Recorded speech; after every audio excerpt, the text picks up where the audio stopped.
Oh, yeah. Welcome back, guys. Welcome back to the Chronicles of Podcast. And I do believe, Jamie, that this right here is the 81st edition. Right there, literally in the corner. Can you see it right there? I can see it right there. It's beautiful. My old mic. Yeah, wonderful. Thank you so much. Oh, don't do that. Because I do believe that these Chronicles right here are the Chronicles of Bill Chott. Yeah, they are. Oh, wonderful. In that case, then, we better get started. Hit it! Hey, honey bunny, it's Rivka Reyes. This is Ron Wasserman, the nut that wrote Go-Go Power Rangers. It's Boba Fett here. This is Molly Rennick from Living Dead Girl. It's WWE superstar, legend, Davey Boy Smith's daughter, Georgia Smith. Hi, this is Bill Chott from the Wizards of Waverly Place and the movie The Ringer. You're watching the Chronicles of Podcast with Tom and Jamie. And you bleed out and die, that's amore. See it coming, and I just stood there and let it happen. Hello, everybody, and welcome to the 81st edition of the Chronicles of Podcast. And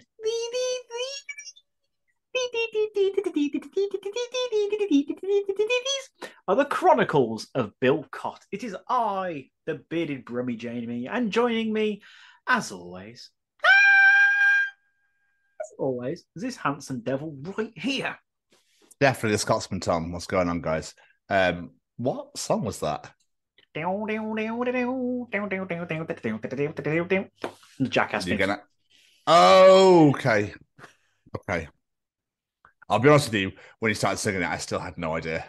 So, forgive me. I gathered from the blank expression on your face when I sang it again. Yeah, it's the fact that I asked you what it was and then you sang it again, even though I didn't know originally what it still was, so you could have just told me. But it's fine. Don't worry about it. It's absolutely fine. What was singing in these? I love it when people do that as well. You go, what was that? And you start singing it again. They go, yeah, you don't realise I have no idea what you just sang, so why are you singing it again? Just fucking tell me what it is. Just in case you didn't hear me properly, I'm going to do it again. I heard you. I just don't know what the fuck you're on about. It's like I know I am not a victim of this. I know I do this as well. But don't guess what me. I'm 36 in June. Don't guess what me. I'm too old for it now.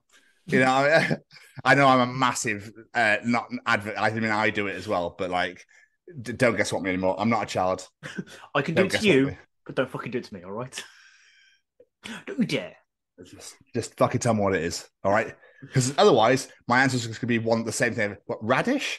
Every single time. It's all it's going to be. Every single time. Guess what? Egg and snot. What? Was that a Brummy thing? Must be, because I've never heard that in my life. Someone said, guess what? Egg and snot? No. I bet as a kid you thought it was fucking amazing as well. To be fair, as an adult, I giggle when I do that, so yeah. I am a man-child, okay? We've established this. So, welcome to the final ever episode of the Chronicles of Podcast. You can't leave me. I am joking, but just to make you all aware before we do get into the cruxy deliciousy part, that we are away next week. Well, to put it more bluntly, Jamie's on holiday next week, so there's no show next week. Because who goes on holiday midweek to midweek? It's so weird. Whoever booked the damn thing, because it weren't me. Wednesday to Wednesday, such an odd time to go away. But Wednesday to Thursday. Sorry, Wednesday to Thursday. Oh well, still weird. Yeah, I'm joking. I don't give a shit. All I know is you're not going to be here, right? So we are away next week. So I do apologise massively to all you people out there that enjoy our show on a weekly basis. But we'll be back in 2 weeks' time, so don't worry. We're not going anywhere. It's just a nice little week off. YouTube viewers, you'll get to see me with a sexy suntan. Oh, yeah. You watch that? Well, I was going to say, we'll watch. I'll come back next week. It'll be bright red. It'll be like, ow, sitting on the chair hurts. Here's my sexy suntan. Jamie, yes. Why do men think that taking their shirt off to fight people makes them stronger? I really, really want to know. I was having a conversation with a friend of mine this weekend. Martin came to see me this weekend. And he was at a rugby game, and some altercation happened. And the father of the kid who was in the altercation took his shirt off to fight someone. And it's like, why?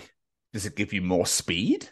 Does it give you some sort of superhuman strength? I don't understand what taking a t-shirt off would actually do, other than to be like, could you not? Would you mind just putting that back on, please? That would be wonderful. I can see the logic as to why taking a shirt off would help, but I can almost guarantee that has not even crossed their mind, the logical reasons, and they're just doing it because they want to act hard. But it's not hard. It's not acting hard. It's not hard. No, especially if it's a button one. Like, oh, for fuck's sake. Hang on. Angry, but still, come on, fashion. Yeah. And then the shirt gets caught on the wrist because the cuffs are too tight, and they try to pull it and they can't get it off, and they're stuck there with no hands because obviously they're stuck in the cuffs of the shirt still. Then you're really fucked. I'm just glad it's not just me that happens to. Get the fuck off my arm. It's always one arm. One's fine. The other one, just get off. Yes, absolutely. But yeah, I've never really understood the whole concept of come on then and start taking your shirt. Like, oh mate, do you know what? Now my shirt's off. I'm gonna fucking batter you. I was quite scared before, but now my shirt's off. Now my dad bod's out. It's fucking. Oh my god, he's got tattoos. Shit, we're gonna die. Oh, he's got a tattoo of the England logo, and it says "I love Mum" on his arm. Fuck. Let's not stereotype, Jamie. Yeah, let's not stereotype. Okay, let's. Sorry. This could be Dad. Okay, let's. Doesn't have a tribal tattoo on his arm. Honest. There was a really mental thing that happened as well. Right. So I got into a bit of a Barney with a driver. Now I don't drive.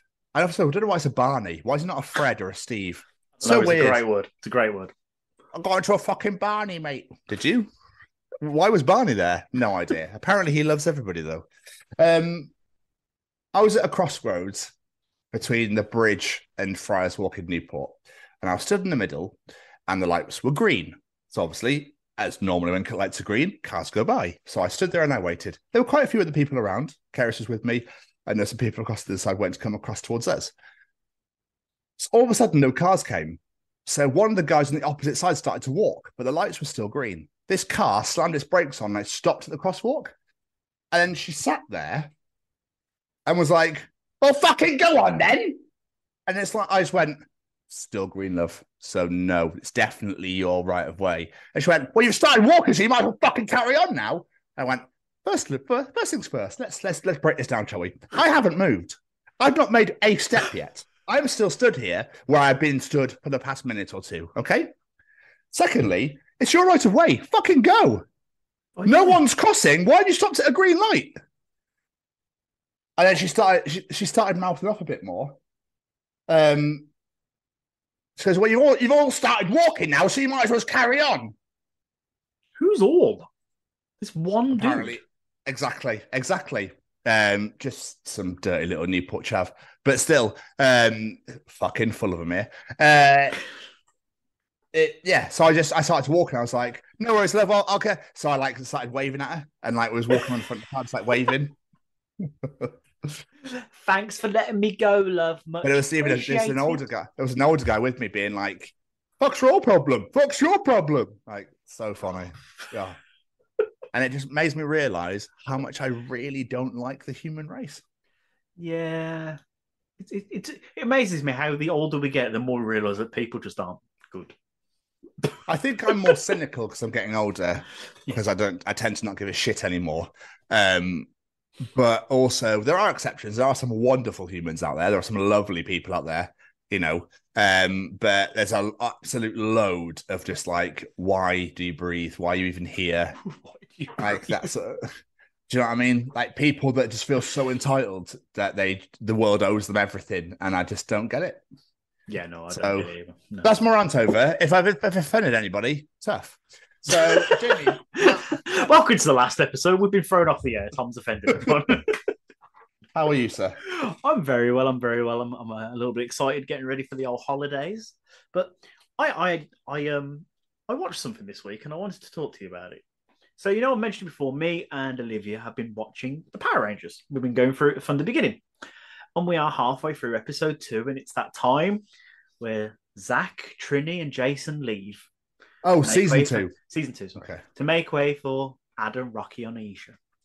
I couldn't remember from when I was a kid why they left. I remembered in real life reasons why they left the show, but storyline reasons why they left the show. Can you remember why, just out of interest?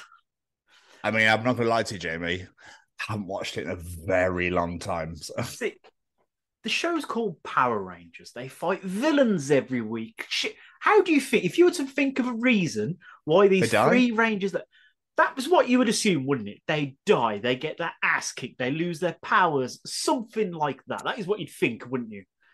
Do you know the real reason why they left in storyline? I'm still baffled to this, and it's been like several days. They went to a new school? No, but even better. Wait, don't guess what, me. Come on. They joined the teenage peace conference in Switzerland. Right. What the fuck? What writer sat there and went, I need to write these 3 main characters out. What can we do? What can we do? A peace conference in Switzerland. That'll do. It's a kid's show. So. Come on. What the fuck?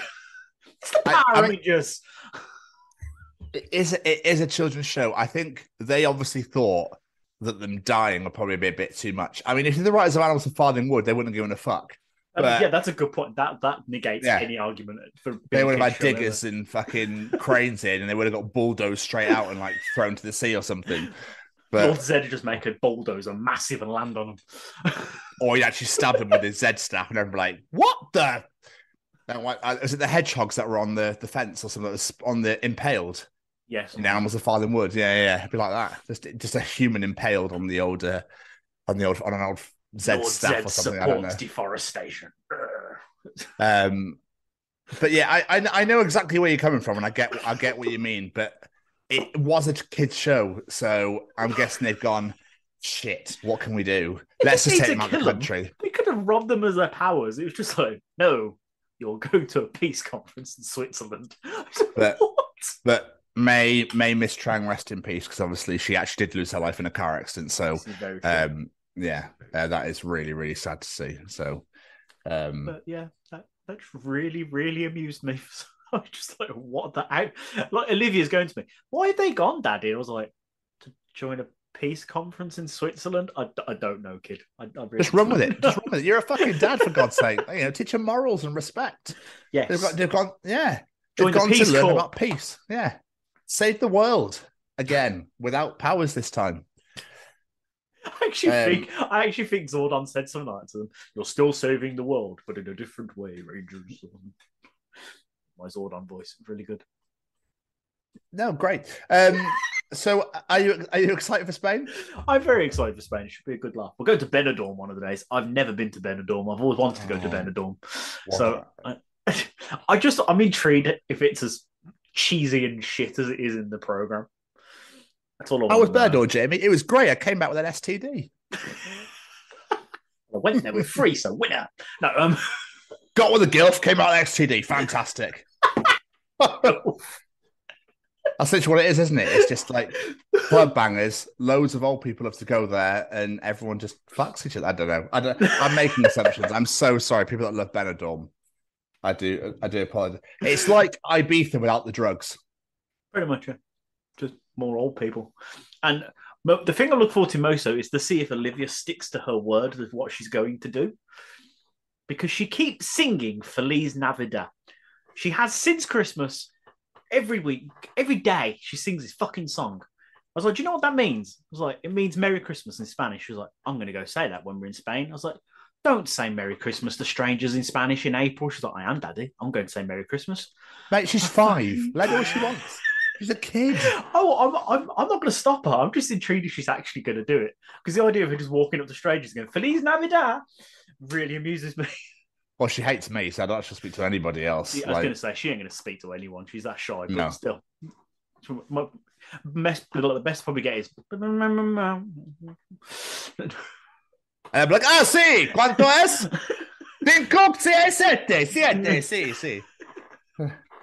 And she'll be like, what the hell is going on? And then all of a sudden, all these goats appear. And she's like, what the Daddy? Why have we got 7 goats? I don't know. Just wanted a beer. I don't know. But how are you anyway? How are you? Yeah, I'm all right. I've had a banging weekend, but I'm back doing that job. So, yeah, no, I'm fine. I'm on my own, which I fucking hate. It's such a weird like anticlimax. So I've gone from having Martin and Keris here a weekend to nobody, and it's just odd. Keris was out all day Friday, so I was on my own Friday. Martin turned up Saturday. Keris went out all day Saturday morning. I was on my own for that. Then Martin turned up, and I was like, "Yay, people!" So I spent the weekend with him, and then he disappeared today. But Keris went this morning, so I'm like, "Oh." So I'm not gonna lie, Jamie. I've been sat on that sofa doing fuck all for 34 hours. I don't actually know what I've done. If I'm really honest, I'm like, "Where's the evening gone?" There's only so many times one can masturbate. Exactly. So I watched Simpsons and just quoted loads to my sister. So we love quoting Simpsons, and I'm not trying to be arrogant anyway. I find I can pick voices up quite well. You can. There's an episode called Hurricane Neddy where Ned's house gets blown down by the hurricane, and the Simpsons is fine.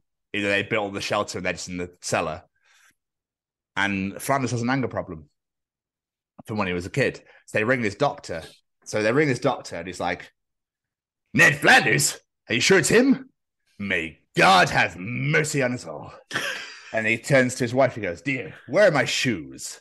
She's like, in the den." "The den? May God have mercy on us all." So me and my sister were voice noting back and forth. I was picking up some random shit.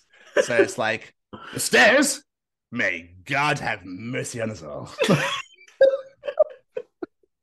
Just picking those randomest things. It's so funny, and then we just like kept doing loads of quotes, and it was great. So that entertained my evening really. But and to answer your question, Jamie, I'm fine. I'm just tired and lonely. How are you? Oh, I want to give you a hug. Well, I appreciate that. What are we doing with yourself? Mostly Rhiannon, to be fair, but I've just finished my last shift before going on holidays. I'm very happy. The time off work. No, yeah. Fuck you. Had the kids stay over this weekend because obviously I'm not going to see them while I'm away. So we went to a trampoline park. I realised just how old I am. You always go to them. I think you go to them every time you see them. We seem to keep going to these things lately. It's either bouncy castle place or trampoline place. It seems to be like. What do you mean? How old you are? What are you going to say? All of yesterday, my sides and everything were hurting. Like if I coughed, I was in pain. I was like, "Fuck, I'm old. I'm either old or really unfit or both." I was just like, ugh. But it was good fun either way. Still a great laugh. Even though Sam got one of the foam blocks and we were just pelting them at my head, little shit. But it was great fun. So we did that.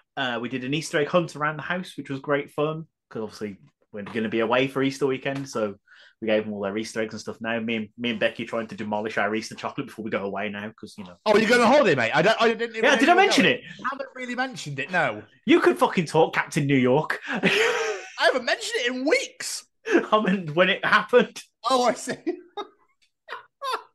So when we go away, so I went through something to talk about before we go away. So we did a hunt before we go away. Obviously, we're away for Easter. You would absolutely hate my Easter egg this year. It's gorgeous.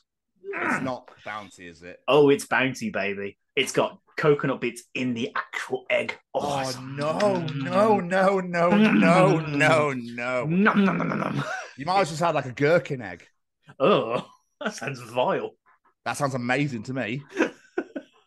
Is there the people that made those eggs out of fucking full-on cheese? I'm like, I'd smash that. I'd just grate it onto my pasta. What are you doing? Grating my Easter egg, what? Yeah. What's right? What's wrong with you? I made ice cream for the first time in fucking ages as well. Yesterday with the kids. For Christmas, I got like instead of a churning machine, it's like a bowl you put in the freezer. You just basically mix it around. I finally got around to using that. That was great fun. I made some tasty ice cream. Made some Oreo ice cream. It was very, very nice. Very, very nice. Made me really miss making ice cream though, so I kind of want to do that again there. What else have we done? We watched the first night of WrestleMania. We haven't got around to watching night 2 yet, but for night 1, oh, that was a good event. I very much enjoyed night 1. Rhea Ripley versus Charlotte Flair. Superb. Oh, very good match. Very good match. Although Dominic was robbed. Poor Dominic. Right. Again, this show is now ending, so thank you so much for... Look, he's had a hard life. He's a convict, all right? Leave him alone. Oh, fuck off. I mean, I know it's kayfabe, but fuck off. Jesus Christ. I love him so much. He's such a little twat. I suppose because you're a dad, so you probably relate.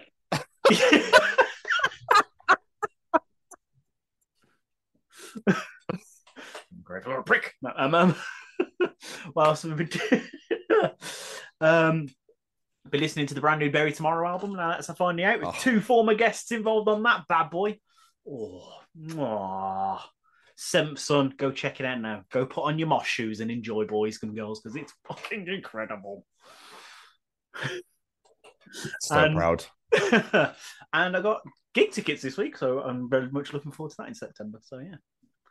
So last week, I think it was, I forgot to mention on the show, we brought tickets to Generation Sex, which sounds a lot dirtier than it is.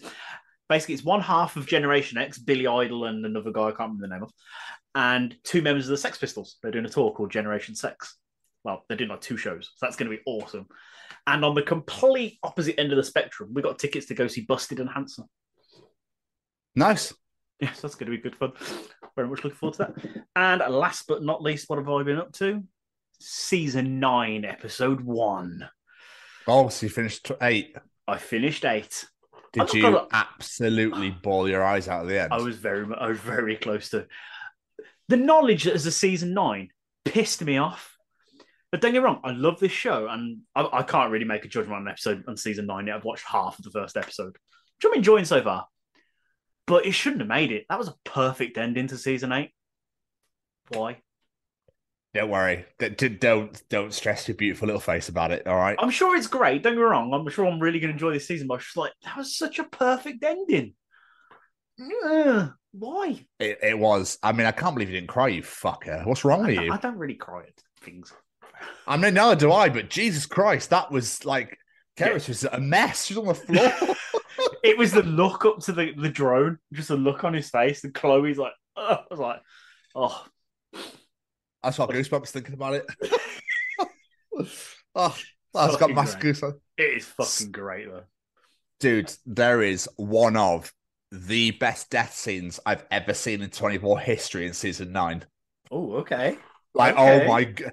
Like, literally, I was like, there's no fucking way that's just happened. And you'll know exactly, I got goosebumps again. You know exactly what I'm talking about when you see it. You'll be like, what the fuck? I love it show so much. I just can't get over Jack dressing up in that full black outfit with the mask and stuff, just fucking shooting at cars. I'm like, Jesus Christ, calm down, man. One of the greatest scenes of 24 history that is as well. Like, unbelievable. Angry, man. Putting the gas canister in the car and just put his foot over the window. I was like, you fucking badass. Oh, I've got such a man crush on you right now, Jack. Oh. Do dirty things to me. No. Wow, just an incredible. But yeah, I'm looking forward to properly getting into season 9 now. But don't forget, it's only half a series this time. Oh, yeah, I remember. Which is heartbreaking in itself, but still. Anyway, what have you been up to, my friend? Rihanna, of course. It's just been WrestleMania weekend. So you watched night 1. I've seen all of it. Probably one of the best main events I've watched in a very long time. Cody Reigns. A lot of people on Twitter are not happy. And I don't get it, because it's just like, I'm trying not to give it away, obviously, but like, it's just like, it's just a show. Just enjoy it. Why does it matter? Like, why does it fucking matter? It just, yeah. So, that's all I'll say on that. Night 2, the triple threat match is fan-fucking-tastic as well. And Hell in a Cell. Expected no less, to be fair, than that triple threat match. When you've watched Hell in a Cell, message me. Okay. And I also want to give a massive shout out to poor Dante Martin. If you, Ow. Oh my God. I did actually watch the Ring of Honor pay-per-view. I forgot to mention that. Fuck me. Ow. So I didn't watch it. Again, I just saw it on Twitter and was like, fuck. His whole leg goes the other way around from below his knee. You're just like, There, wow. Okay. So yeah, I was watching it at work in the main atrium because I was on nights. So I was like, "Okay, let's just watch some wrestling more." And he did that, and I think it just went, "Shit!" I think his foot just went backwards, like really loud in the front of the hospital. Jimmy Westwood, how did you watch the Ring of Honor pay-per-view when it's $20 online? I paid $20 on a club next. So what you been up to? Yeah, what you been up to? I was going to say, because I was going to watch it and I was like, oh, I'm not paying $20 for that. Hell no. Yeah, what you been up to? So, yeah. Week, yeah. But obviously, night one was great. I did enjoy it. There was the surprise was Pat McAfee. And I'm like, fuck off. Oh, shit. Fuck right off. Boring. Although it sounds like it was better than the surprise for night 2 from how that panned out, all accounts. Have you heard about that, have you? Yeah, I've seen the results. There's no avoiding it, really, is there? Because I don't know when I'm going to be able to watch it, because I don't know if I mentioned I'm going away, so I don't know when I'm going to have free time to watch it. Oh, so you know about night? Okay, so I know everything that happened, yeah. Okay. Yeah, obviously for people that listen to this that haven't seen it, I don't want to give it away, but yeah, people are massively kicking off on Twitter, and I was like, just grow up. Who cares? That's what I wanted, so I was happy. It's I was very indifferent. I was very torn. At night one's main event, I was so fucking happy. Oh, fuck yes. That had to end like that, and it was so damn good. Anyway, let's move on before we spoil it for anybody. So like I said, Martin came over for the weekend because it's been the return of Attack Pro Wrestling, the wrestling I used to go to in the barn in Cheltenham all those years ago. And 4 years on, it's fucking back. And it's just amazing. Mandrews has taken the helm by himself, or good old Mark Andrews, and is running it on his own. So it's what happened was, and I didn't know this, they put a show on in January but called it something else. And Mark Andrews walked out. I think it was under a different, like a fake promotion name. Mark Andrews walked out at the very beginning and just unzipped his hoodie and had the Attack Pro Wrestling shirt on. And everyone just collectively lost their fucking minds. That's awesome. So cool. But it was great, man. Like, just being back there was just nuts. Like, night 2 was better. I enjoyed more than night 1. Night 2, obviously, because Trent Seven was there. And that just made me so happy. And I got to meet the man himself. If you know me personally on socials, you'll see the pictures on there that he liked. So I was like, oh, so happy. He's a wonderful man. I'd love him on the show. Yes, that was my intention. But I was a bit like, oh yeah. It was just awesome because he just talks a lot. So I didn't really get a word in edgeways, but it was still absolutely fantastic. And just having Martin here was amazing. He turned up Saturday afternoon. We watched football, went straight to the pub, went straight to Attack. Keris picked us up. We watched Mania. We watched Stand Deliver, which was also fantastic. Really enjoyed that. Got through halfway through that. We woke up Sunday morning, watched the rest of Stand Deliver, watched WrestleMania Night 1, then went back out to the pub to watch the football. Then went to the wrestling again, Keris picked us up again. But last night, mine was like, yes, we'll stay up at night. And he did it, me! And he's gone. So I was like, you better go to sleep. I literally, it's so funny. I brought the bed in for him and everything. He got in. I went to bed. And as soon as I got in bed, all you could hear was snoring through the wall. I was like, oh, bless him. He is gone. So we finished May Night 2 today. Yeah. And that's about it, really, man. It was just nice to have some company and just to see people. Because I just don't see anyone. So it's kind of fucking depressing living here. If I'm not gonna lie. So obviously Easter weekend this weekend, so I'm only working 3.5 days this week, which is beautiful. Got a work party Thursday afternoon. We're going to an escape room. So I'm only working till 2, which is going to be absolutely amazing. And then we're going for food, and then it's like I'm off Friday, Saturday, Sunday, and Monday. So just like, yes, get in my face. And I've obviously been sorting out the personal bits and pieces I mentioned last week. I'll be able to announce that in a couple of weeks. So yeah, just getting that all sorted. So that's literally, man, that's literally about it. Sounds beautiful. But before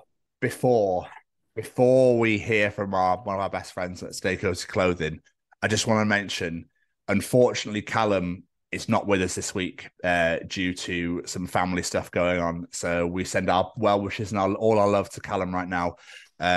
He's just dealing with some personal stuff. But he will be back in 2 weeks' time to Treach the Nation again. So we love you, Carl. We hope everything's okay. We're thinking of you right now. Just wanted to get that out there. But I think now we're all cut up, Jay. We should hear from Braden at Stay Cozy.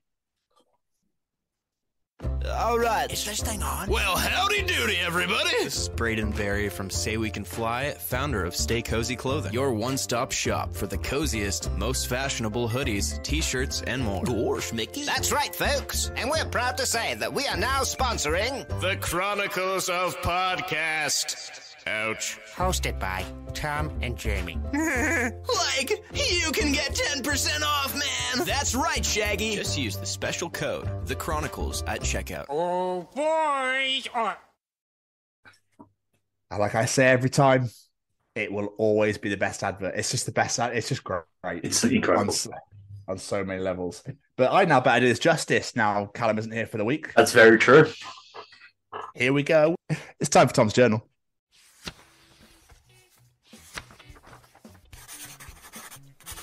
And welcome to another edition of Tom's Journal. So, have you ever used this excuse, Jamie, for when to be going on a night out or when to be going out with friends and you're just not really feeling it? So this is the excuse you give. Hi there. I'm so sorry for the late notice, but I cannot find the specific clothes I imagine myself attending this event in, and thus I can no longer make it. Many thanks. I'm amazed that no one's ever used that excuse. Just got nothing to wear. To be fair, I have had some people that are like, I mean, me and Martin weirdly were talking about it, where it's like, sorry, my hamster's uncle's in town. And then and then all of a sudden you see them elsewhere and you're like, oh. Yeah. Okay, then. That's happened quite a few times. It's like, I'm really sorry, mate. I've got this, and this on. Then on social media, it's like, checked in here or gone somewhere. And you're like, tagged in a post in this place. What? Why don't you just be fucking honest and be like, I'm really sorry, I've got plans. Or just or I'm busy or whatever. Like, I don't give a fuck. Just be truthful. Who gives a shit? I don't give a shit what you're doing. Like, if you don't want to come, just fucking say. Yeah, if you've got plans elsewhere or you were given a better offer, just like, I'd rather do this, if I'm honest. I'll see you next time, yeah? Yeah, I'll see. Yeah, exactly. We're all friends. We don't need to, we can just be honest with each other. But this is an absolute fact. Every time I use a self-checkout, the person in front of me has never used self-checkout touchscreens or money before. Money before? You've always got that one person who does not understand how they work. Yeah. And they've always go for the scales, like they want the machine next to them or put it on the basket area. Yes. And you're like, fucking hell. They go, this is shit. No, fucking use these ever again. Because obviously they've been made to look like an absolute twat. Pretty much, yeah. Where did the notes go? Where did notes go? Where says notes in? It's a bit that says notes in. It's a dead giveaway. Yeah. I'll tell you what, we'll go to Specsavers after this so you can get some fucking glasses. I might know some people there. Are you ready for the eel song? Okay. Did you know an eel has two jaws? No, I didn't actually. Okay. This is called, and you're going to get it from the title, a moray eel. Oh, I think I know where this is going. So the eel is called a moray, M-O-R-A-Y. Yeah. Okay. Yeah. When an eel has a more with a phanergy jaw, that's a moray. When the jaws open wide and there's more jaws inside, that's a moray. And when it soaks in a reef and has two sets of teeth, that's a moray. Oh, two sets of teeth. And when an eel bites your thigh and you bleed out and die, that's a moray.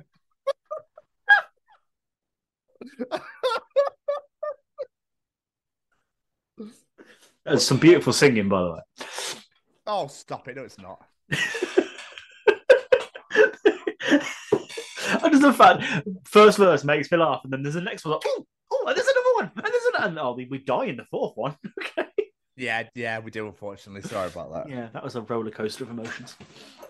But are you with me here, Jamie? Are you with me here? I feel like potatoes don't receive enough recognition for their versatility.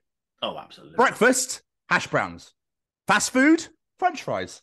Fancy dinner, baked potato. Holidays, mashed potato. Relaxing at home, potato chips. There's a potato for every occasion. There is. They're literally the greatest food on the planet is a potato. And I actually know someone who doesn't like potatoes in any form. What the fuck is that about? Wow. So they don't eat crisps, chips, nope. Fries. None of it. Nothing of the. That's actually. I feel for him. This is one of Claire's friends who I sort of know, and I was literally listing things. I was like, "Do you mean she doesn't like potato croquettes? You mean she doesn't like mashed potato? You mean she doesn't like smiley faces?" I just listed all different forms of potato. She's like, "No, Jamie, she doesn't like potato. I don't know how else to put this to you. I refuse to accept it. It's like people that don't like cheese. I refuse to accept it." Yeah, I don't know how you can not like cheese. I mean, unless you're allergic, obviously. But croquet, I love croquets. Fucking tits. Oh, really want croquet. So, anyway. I hope this comes across how it comes across. Right, I'll explain it actually. Okay. When you use scissors to get new scissors out of the packaging, okay? Yes. In a David Attenborough voice, and through dulled with use and soon to be discarded, the aged shears still have one last vital role to play. For the kitchen, it has called home for almost a decade, freeing its young replacements from their zip-tied cradle. The circle of life continues.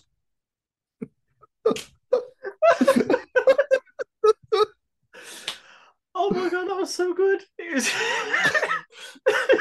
It's the kitchen they've called home for the past decade that really got me. And your David Attenborough voice is fucking brilliant. Oh no, come on, let's be real. That was fucking great. If I close my eyes, it's like I was there. And now we see the anteater dressed as a French maid. Go on, son. Anyway, so I love Lee Evans. Oh shit, I fell back that hard, my back hurts. Right, there you go. Yeah, I'm old. I know. So let's see if you agree with this, JB. A good romance starts with a good friendship. And a bad romance starts with ra ra ra mama luna, ooh, mama ga ga ooh la la. See it coming, and I just stood there and let it happen.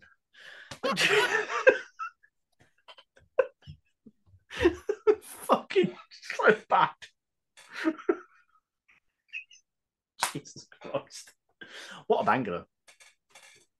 Now, somebody has called themselves an ex-Jedi on Twitter for this tweet, and I can't say I blame them. An ex was? This Jedi. Okay, that's what I thought you said. That thing you fucking love that's in space. Yeah. This is fucking genius on so many levels. And to Roy Wood Jr., I salute you, sir. You absolute hero. This is what he did at school. 6th grade, I forgot the science fair was the next day. 10 p.m, in a panic. I find a loaf of molded bread my pop forgot to throw out. Made a study on mold, moisture, and air. Got 2nd place in the school, 5th in the city. Bread was so moldy, I was praised for conducting weeks of research.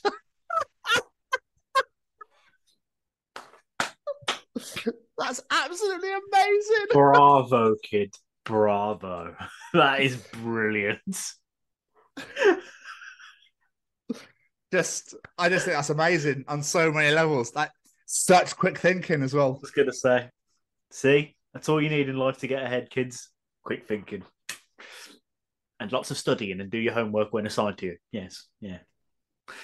It's the dad in me. So, if you really think about it, Jamie, we've always wanted to fuck monsters. Okay? Not where I sentence going.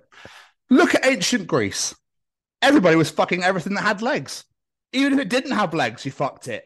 Monster fucking is an essential part of cultural development. Excuse me, Megan, this is a staff meeting.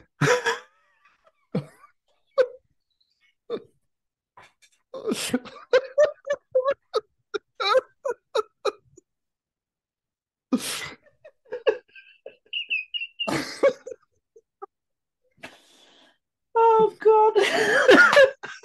I didn't see that bit coming. Thank you.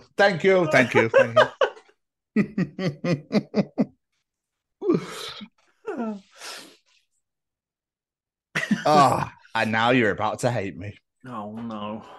A girl agreed to grab me after I gave her a bottle of tonic water, swept her right off her feet. Fuck's sake.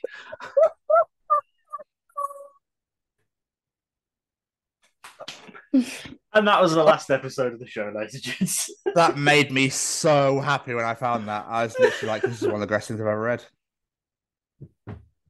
Oh. This is going to be one of the most ionic episodes we've ever done.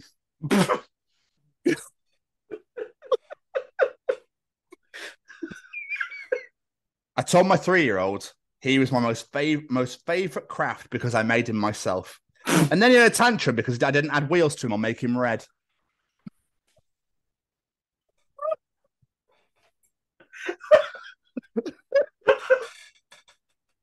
I feel like that's something me or Sam would say.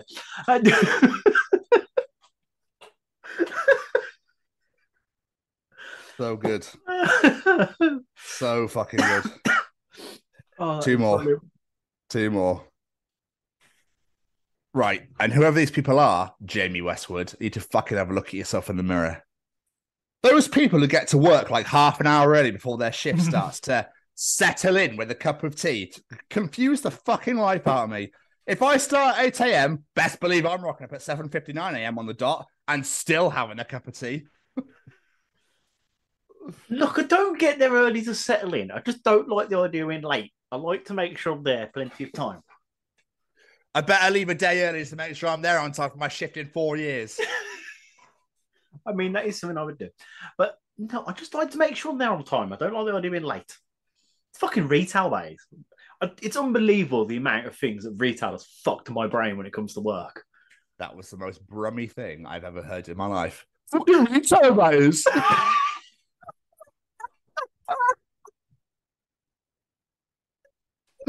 Oh, so I almost went, what?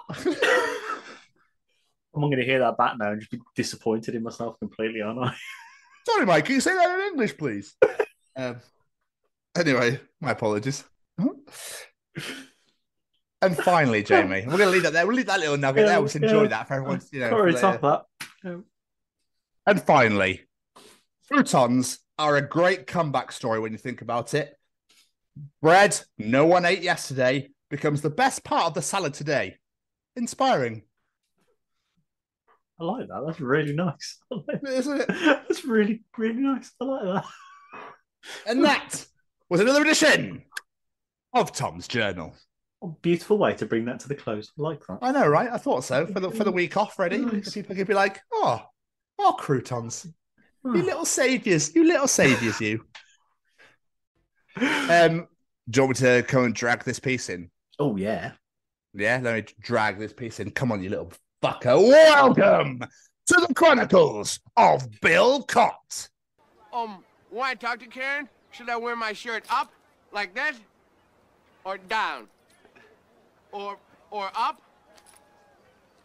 Bill Chott is an incredible improv comedian and actor supreme. He has been seen in so many amazing character actor roles, being Dharma, the Wizards of Waverly Place, where he's probably best known as The Ringer with Johnny Knoxville, such an incredibly underrated, heartfelt comedy. He's done absolutely tons of things. Like, this man's IMDb is impressive to look at. You have to go and check it out now. And more on top of that, he's one of the loveliest people we've ever spoken to.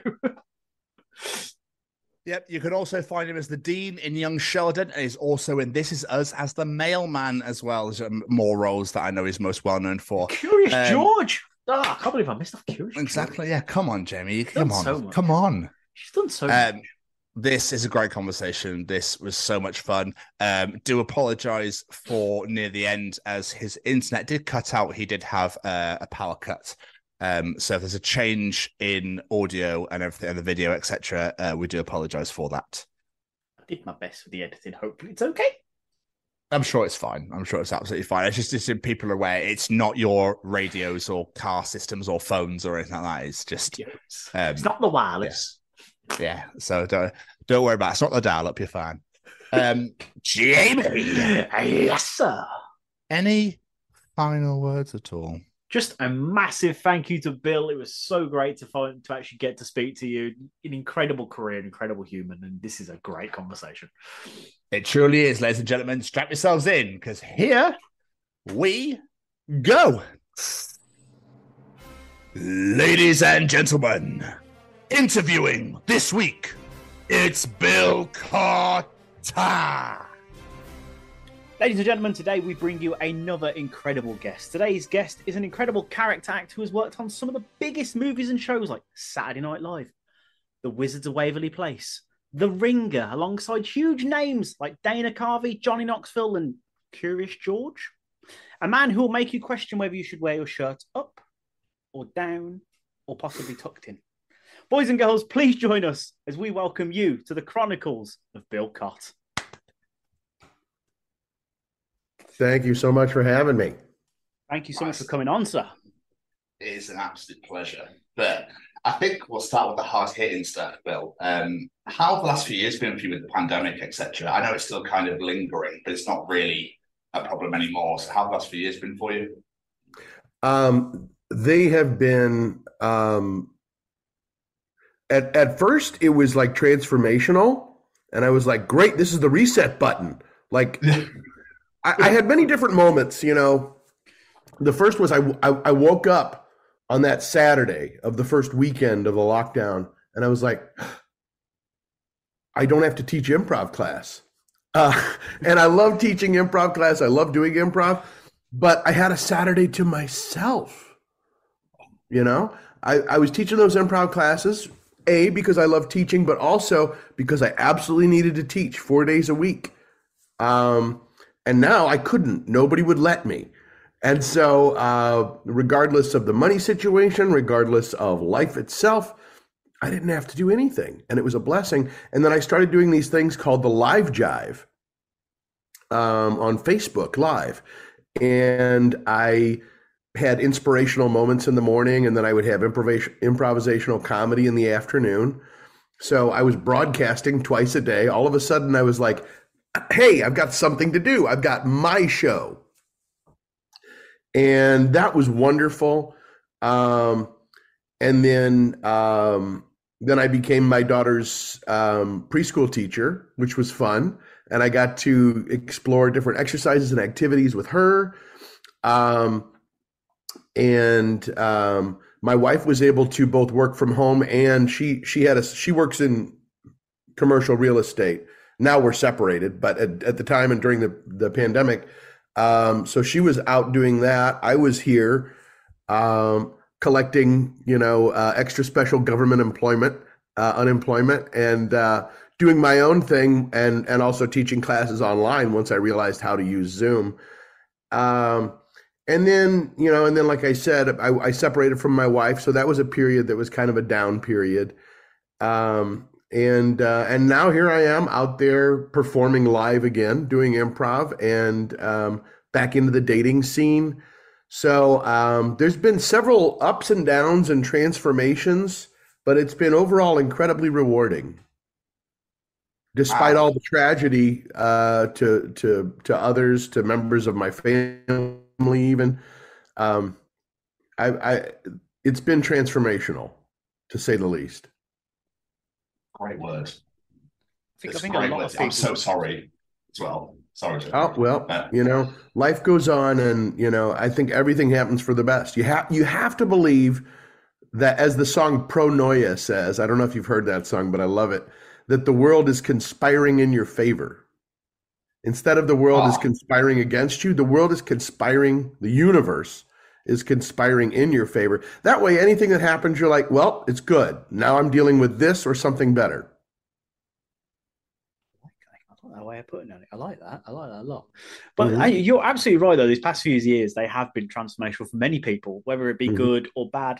I'm quite glad that most of the people we speak to on this show have come out of it in a better light, in a better sense. They've learned new skills, they've got new opportunities in life, that, they've had those transformational moments internal as well, that self-reflection period. So I'm so glad to hear that you've done the same as well. They've learned those new skills.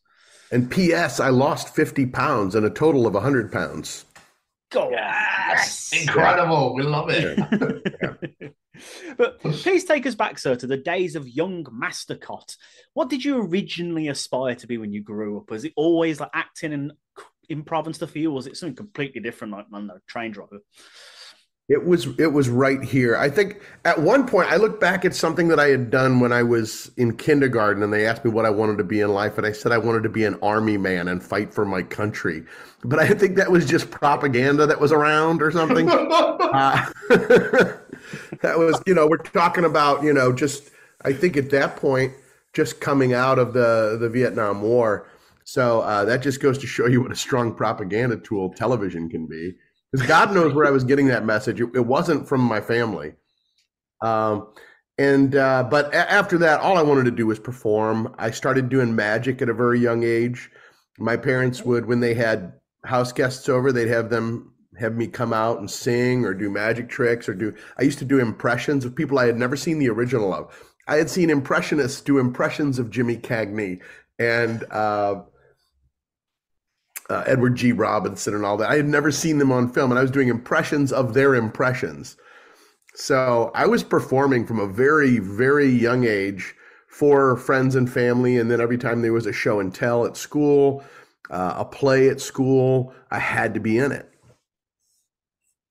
And I'm not qualified to do anything else. My only jobs outside of writing and performing have been washing dishes at a pizza joint, which was my first ever job, making pizzas, working at a Steak and Shake, which is a chain of diners that we have in the Midwest out here, and working at a bank, which I did to kind of like, I know you're like, a bank, where's that? Well, I got a degree in communications with a theater emphasis, and several members of my family worked at this local bank, St. John's Bank, which is in our community. It's a community my father grew up in, the community that my grandmother grew up in. And so it was a very family sort of a thing. It was a local bank. It's one of the few community banks back there in St. Louis. And so when I wanted to move to Chicago to study at the Second City, I was like, well, I'll just look for another banking job. And then I found one pretty quickly, because who the hell wants to work at a bank? The transition from making pizza to giving money out and storing money for people. It was just it's quite a... I eventually balanced a vault that would have $5 million inside of it. They trusted me with that, with my sticky little pizza fingers. Well, why is there cheese on this note? No reason. I don't know, but there's oregano too. Give it back. I'm saving that for later. I was gonna say, to do the work you do and to play like the variety of characters and everything, you must have an outgoing personality. So obviously you've just said, you've always been that since you were a kid. Where does that come from though? Is it people in your family that are like that, or is it just you were the weirdo kid of the family that just like to perform? I'm the middle kid. The middle kid's always striving for attention. I think that's a large part of it. But there were several members of my family that were actors. My grandfather, my mother's father, was a union actor in St. Louis when he retired from being a welder. He was also a Marine. He fought in World War II and Iwo Jima, and then in Korea. And then he came back to the States, became a union welder for most of his career. And, he always had a calling to be an actor. And then he retired and he started doing commercials and movies and, whatever would come his way. And so I think some of that's from him. Some of that's from my father, who was a writer. And my dad was a performer too. He was in a seminary before he met my mother. He was training to be a priest. And he would be in all the plays and musicals there. And so he auditioned in St. Louis, it's called the Muni Opera, which is an outdoor amphitheater where people perform. And he was told that it was unbecoming of a seminarian. So he auditioned and got the job to be in the chorus, and like meet Broadway actors that were touring through. But no, they said it was unbecoming of a seminarian. So he was always very supportive of what I did. So I think I get it from both sides of my family. I am not actually an extrovert, though. I can go into extrovert mode, but I prefer to be an introvert. I prefer to listen. I prefer to be a little bit more passive. And I think my personality is I'm forcing myself to become more outgoing because I think I'm making the world a better place when I'm more extroverted. So for the benefit of mankind, I'll do it. I guess. Yeah. I get that though. A lot of people I'm a bit like that. Like when I'm not doing this, I'm quite quiet. I stick to myself. I've got my small group of friends. But as soon as I'm doing this, I'm like, hey, tell me a story. You know, right. It's like performance brings it out of you. It's weird. Mm-hmm. But so what point in life growing up did you sort of decide, I want to be an actor? I want to get into this line of work? I think it was a play in the 5th grade, I think it was, and I saw auditions posted, and I was like, okay, I'm going to be in that play, and I came home and told my dad, hey, I'm going to be in this play, and he said, when was the audition? And I said, oh no, they haven't had the auditions yet. And he goes, well, then how do you know you're going to be in this play? I said, I know I'm going to be, and I was right. I wound up I played the king in a play called The Pale Pink Dragon. That was all about this princess that got turned into a dragon by a witch. And I was her father, and I led the search party to go find her, and I had a solo and everything. And we invited my whole family to come out and see it, and they were all proud. And my dad told me afterwards, hey, I never really wanted to encourage you to go into show business because I was wanting to do it, and then I was discouraged from doing it. And I also know it can be a very tough business. It's a tough life. And he started tearing up, and he said, but after seeing you tonight, I'm not going to stand in your way. Oh, it's beautiful. That is beautiful. Yeah. And I'm like, well, damn, if I want to do it this bad and I got my dad's blessing, here we go. So everything I did in my life after that was geared towards that. Every time there was an audition, every time I could be part of some sort of performance, I would apply myself and become a part of it. When I went to college, at first I didn't want to go to college. I wanted to go right to Second City and study improv in Chicago. And my dad said, they're not going to hire you without any college experience. You need to go get a liberal arts education so you can have a knowledge, a more in-depth knowledge of literature and history and the world around you. And for the most part, he was true, but I can't remember anything that I learned in college. It looked good on paper, though. Got you in.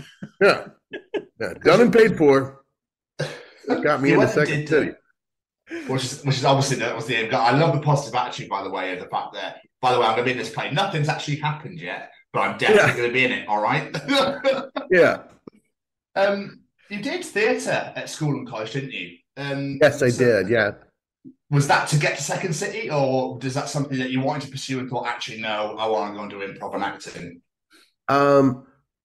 No, I theater was a stepping stone to getting on camera, and it at that point I didn't even say like I want to do this versus that. I just wanted to perform, and I didn't care what the venue was. And at that point, the options were stage, radio, film, and television. There wasn't an internet yet, so I couldn't really do anything myself and put it out there. And also, I spent so much time in the theater because that was part of my work study program. I got, if I'd worked so many hours down in the theater, that was more money that was added as a grant. So I was building sets. I was, working on productions, whether I was on stage or not. But I wound up being on stage in every production that I wanted to be a part of. And I wanted to be a part of every one. Again, positive attitude. I love it. It's brilliant. Yeah. I love that, like you're saying, that positive attitude that, no, I'm going to do it. I don't care what it takes. I'll do whatever needs doing. I'm going to do it. Yeah. The only person that's standing in the way of you and what you want to do is you. Yeah. I heard this great quote the other day. Somebody says, wherever you find a closed door, you have another opportunity to knock. Ooh. Oh, that's awesome. Great quotes, Bill. Somebody tells you why you can't do something, go, great, now I'm going to pick that up and I'm going to be able to do that so I can get through that door. Let yourself fail, man.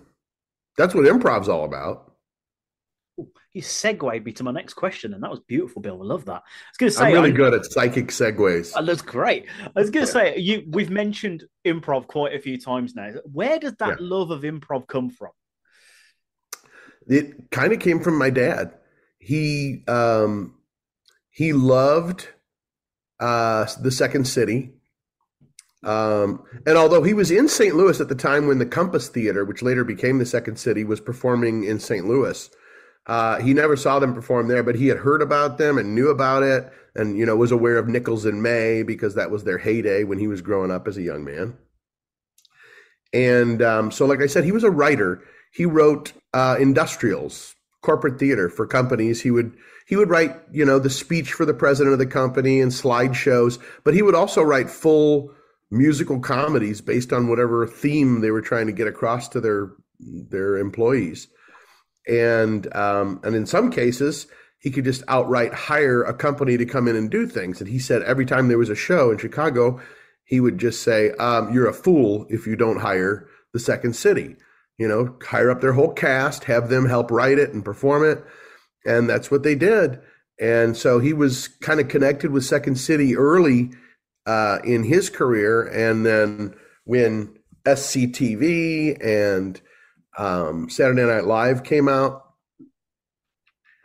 he would let us stay up way past our bedtimes to watch that comedy. And we knew that the idea was that it was all made up, and it came from the process of improvisation. So, like I said before, even by the time I was in high school, I knew that what I wanted to do, like people would give me like books on the Second City, and so I could start reading about what I wanted to do. The same way that before I discovered all that, they would give me books on magic and magic tricks, and I was my passions were always fostered by family and friends, and still are. I was going to say, you can tell your dad had like a huge influence on you. Like you said, Absolutely. Like Second City, like, yep, I'm going to Second City. Yeah. I love that. It's great. And I've got his name too. He was Bill Chott as well. Oh, that's awesome. Yeah. That's great. Speaking of SNL, you're just saying that, I've always wished SNL was a thing over here in the UK. It's so fun, and I've seen clips online and stuff like that. I'm like, why can't that be a thing here? Well, you all have your own, cultural identity, and you have your own, versions of that. Like when I was in the 80s, when I took my time travel back to the 80s. When I grew up, there was, it was that great show. And I'm surprised if it's not still around, with all the puppets. It had all the, back then it was, of course, they had Margaret Thatcher and Reagan and Prince Charles and Princess Diana and Spitting Image.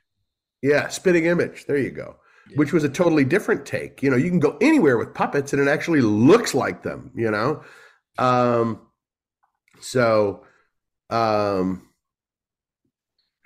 you guys have had stuff, Monty Python, no knock on SNL, but 20 times funnier than SNL. So you've had something better than SNL, and don't get all humble about it. All right, fine. They're taking Spitting Image to the theatre now. I've heard it today. So, oh really? They're going to take it to the theatres. I don't know how they're going to do it, but I bet it'd be fantastic. So, looking forward to seeing what they do with that. But you and Beyond the Fringe, and I'm just going to start spitting the entire British comedy history to you, just so you guys don't feel beat down by the fact that you don't have SNL. Screw that. But you hit the improv scene with like some amazing people, Steve Carell, Amy Poehler.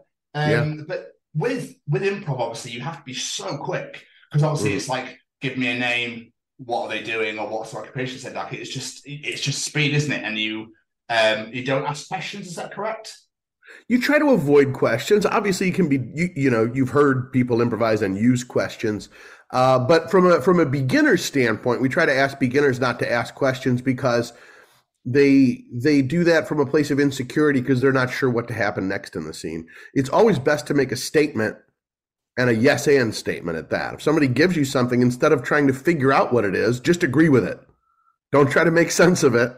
And then obviously the less you understand about it, the more nonsensical whatever comes out of your mouth will be, and that'll be funny. And if you fail, people go, oh, well, it was improv, you know. They don't hold you to this high standard like they had months to rehearse and it came out as that. No. If you have any response, they're impressed. And if your response isn't top notch, they're like, oh, well, you know, it was improv. Or there's two things that can happen in response to something. One is that you can say the expected thing. So if you say the most natural and normal thing to you, and it's a normal thought, which can't always be dependent upon with improvisers, but if it's a normal thought, then the majority of the audience will laugh out of recognition. Oh, I thought that same thing when they said that. And if what is most natural to you is 180 degrees from what the audience is expecting, then it's a surprise and they'll laugh at that. So they'll either laugh out of recognition or surprise. You really can't go wrong as long as you don't hesitate with improv. And, you know, you can ask questions, but the spirit of trying to get information from your scene partner, instead of saying, oh, great, you gave me all this. This is all the information I need. I'm going to build on it. Let me just write that down. Please do. You got to have this recorded. You can write it down later. Yeah. That's I knew that. All right. You're saying, you know, you studied in several places that I could see, but as you've mentioned, Second City in Chicago, that is the one.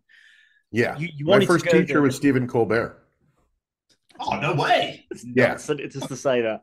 And then I was able to work with him. I'm sorry, I interrupted your question. Sorry. I was just going to say, like, Second City, was it everything you hoped it would be? Or was it, because there must have been a lot of pressure going into it. It didn't even get the chance to be everything that I hoped it would be, because I was hired up while I was still in the touring company.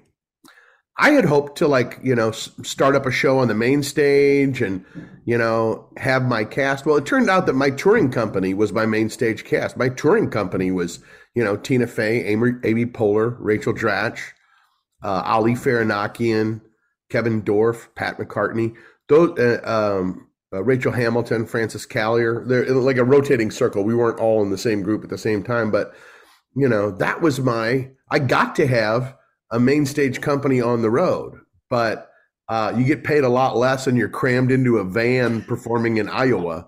But so it was everything that I'd hoped it would be and more in terms of where it got me, which was the Dana Carvey show. I got hired up. You know, they even took a look at me for Second City before I got the Dana Carvey show.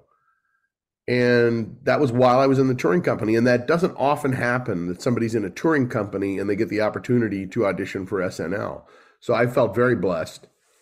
And I did express some regret that when I got hired up for the Dana Carvey show, that my name wouldn't be up on the wall of people who had mounted a show there.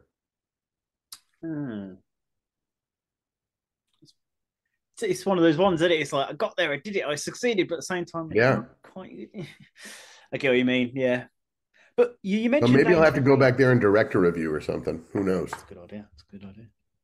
So you mentioned Dana Carvey show there, but one thing I wanted to mention before that, I was doing my research, and if IMDb is correct, which, let's be honest, it's a 50-50 chance.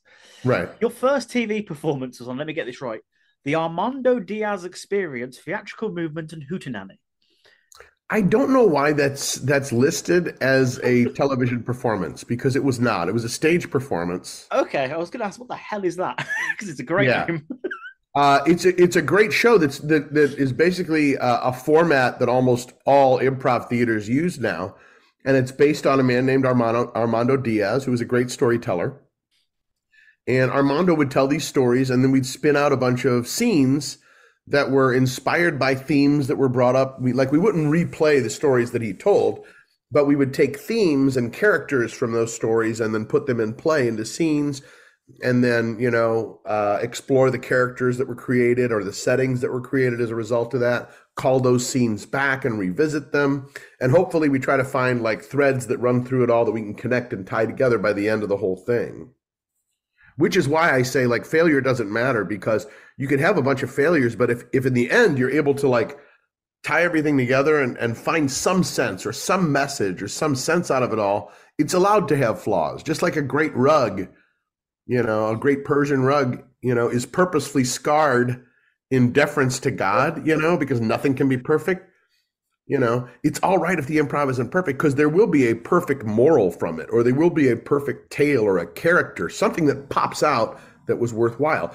And that was the Armando, and that's what we would do. But my actual first performance on television was as a child in a game show. And I played ruthlessly against a good friend of mine, Jimmy. It was this show called DB's Delight.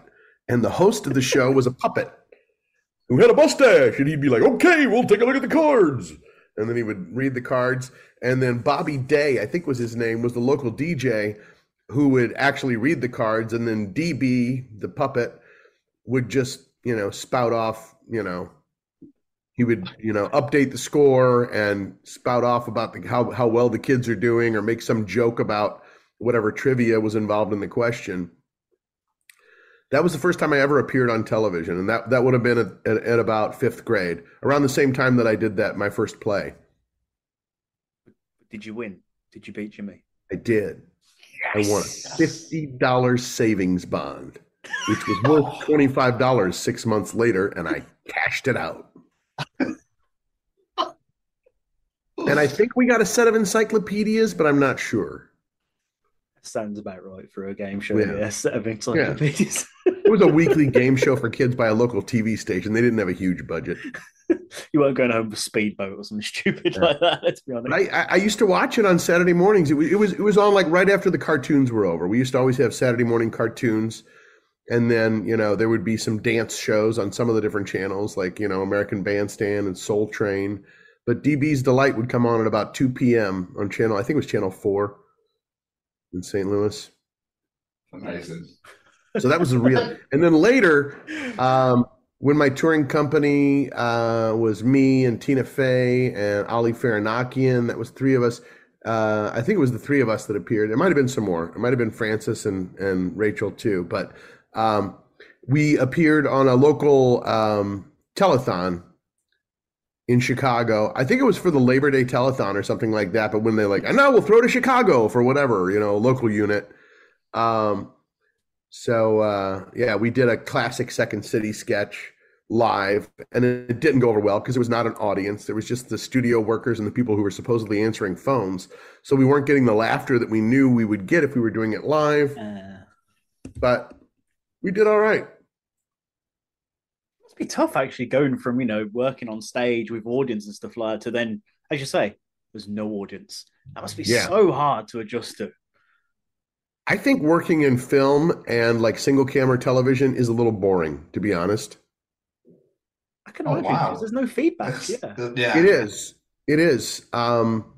And you have to do what you've done time after time after time. You have to do the wide shot, then you have a 2 shot, then you're over somebody's shoulder, then it's over somebody else's shoulder, then a close up. And you have to either keep it consistent or keep it new and interesting every time. And if you're keeping it too new and interesting, the shots won't match, so it's just for you. And if it's too close to what you've done before, it becomes very, very boring very quickly, no matter how emotional or intense it is. I would much rather be working in front of a live audience on like a television show that's in front of a live audience, or being at a live event, or doing a game show even. Over being on, I had a lot of fun doing a show called This Is Us, where I was a mailman that made a bunch of people cry because I was so sad. But it took a lot of work emotionally to get to that point. And once I was there, I was like, oh, I have to do this again. I have to, serve up this trauma again and again and again and again. And I got some great recognition for it, which was wonderful. But honestly, I do love the feedback from an audience, the instant feedback, the reaction, and what it brings out of me. Because your list is quite extensive, Third Rock from the Sun, Galaxy Quest, ER, to now, like you said, This Is Us, Young Sheldon, and the Jeffrey Dahmer documentary. I mean, that's quite a transition. Yes, going from Young Sheldon to the Jeffrey Dahmer documentary. That was there should be a world where the two of them exist in a wonderful way, where like old Sheldon turns out to be a serial killer. I can see it. And we see young Sheldon experimenting with hamsters and things. What happened? He loves science, so Yeah. One of my favorite lines from the whole Dahmer monster, like it wasn't in my episode, but like when they told him that he couldn't do taxidermy anymore as a hobby, he was like, "All right, I guess no more hobbies for me." There was so much comedy, dark comedy in that incredibly chilling tale. It's great series. That was incredible. Absolutely. Yeah. I was honored to be a part of it. I'll say, because you've done quite a variety, haven't you? Like drama, like This Is Us, but then you've done Young Sheldon, which is comedy, then you've gone to serial killer. Like you can literally put your hand to anything. Doesn't matter what it is. Yeah, I've been very fortunate to work in both comedy and drama. Both live in front of an audience and on set, on film, and still have the opportunity to play in front of live audiences. I'm really getting into being back in front of live audiences again.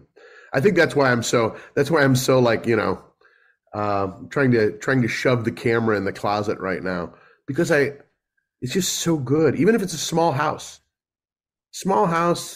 late at night in an improv theater somewhere, it's just so good to be there with an ensemble working together, trying to just create something out of nothing, and having it land with some people who came there out of curiosity on their night off. I suppose it's quite intimate as well. So very intimate. Yeah. Which makes it even better. I did a better. show this last week that was so intimate there were only 3 actual audience members. What? Yeah. Was that 3 seats? No, there were like, I would say maybe it was a 50-seat theater or something like that. It was a very small black box venue. And it was promoted very well. 10 p.m. Thursday in LA doesn't tend to garner a lot of audience. And apparently my name means nothing in this town. But so we had it means a lot more when I go back to St. Louis, my hometown. But in LA, there's so many different people of different varying levels of fame performing any one night that, just one name isn't going to bring folks out. But yeah, so we just had fun. I was going to say, as long as those 3 people had a great time. Yeah. And even if there weren't 3 people, we would have had a great time. The best improv happens usually at a practice or in a class. I suppose there's less pressure. There's too much pressure to keep the audience entertained, laughing. People are less, they're more risk averse when an audience is watching.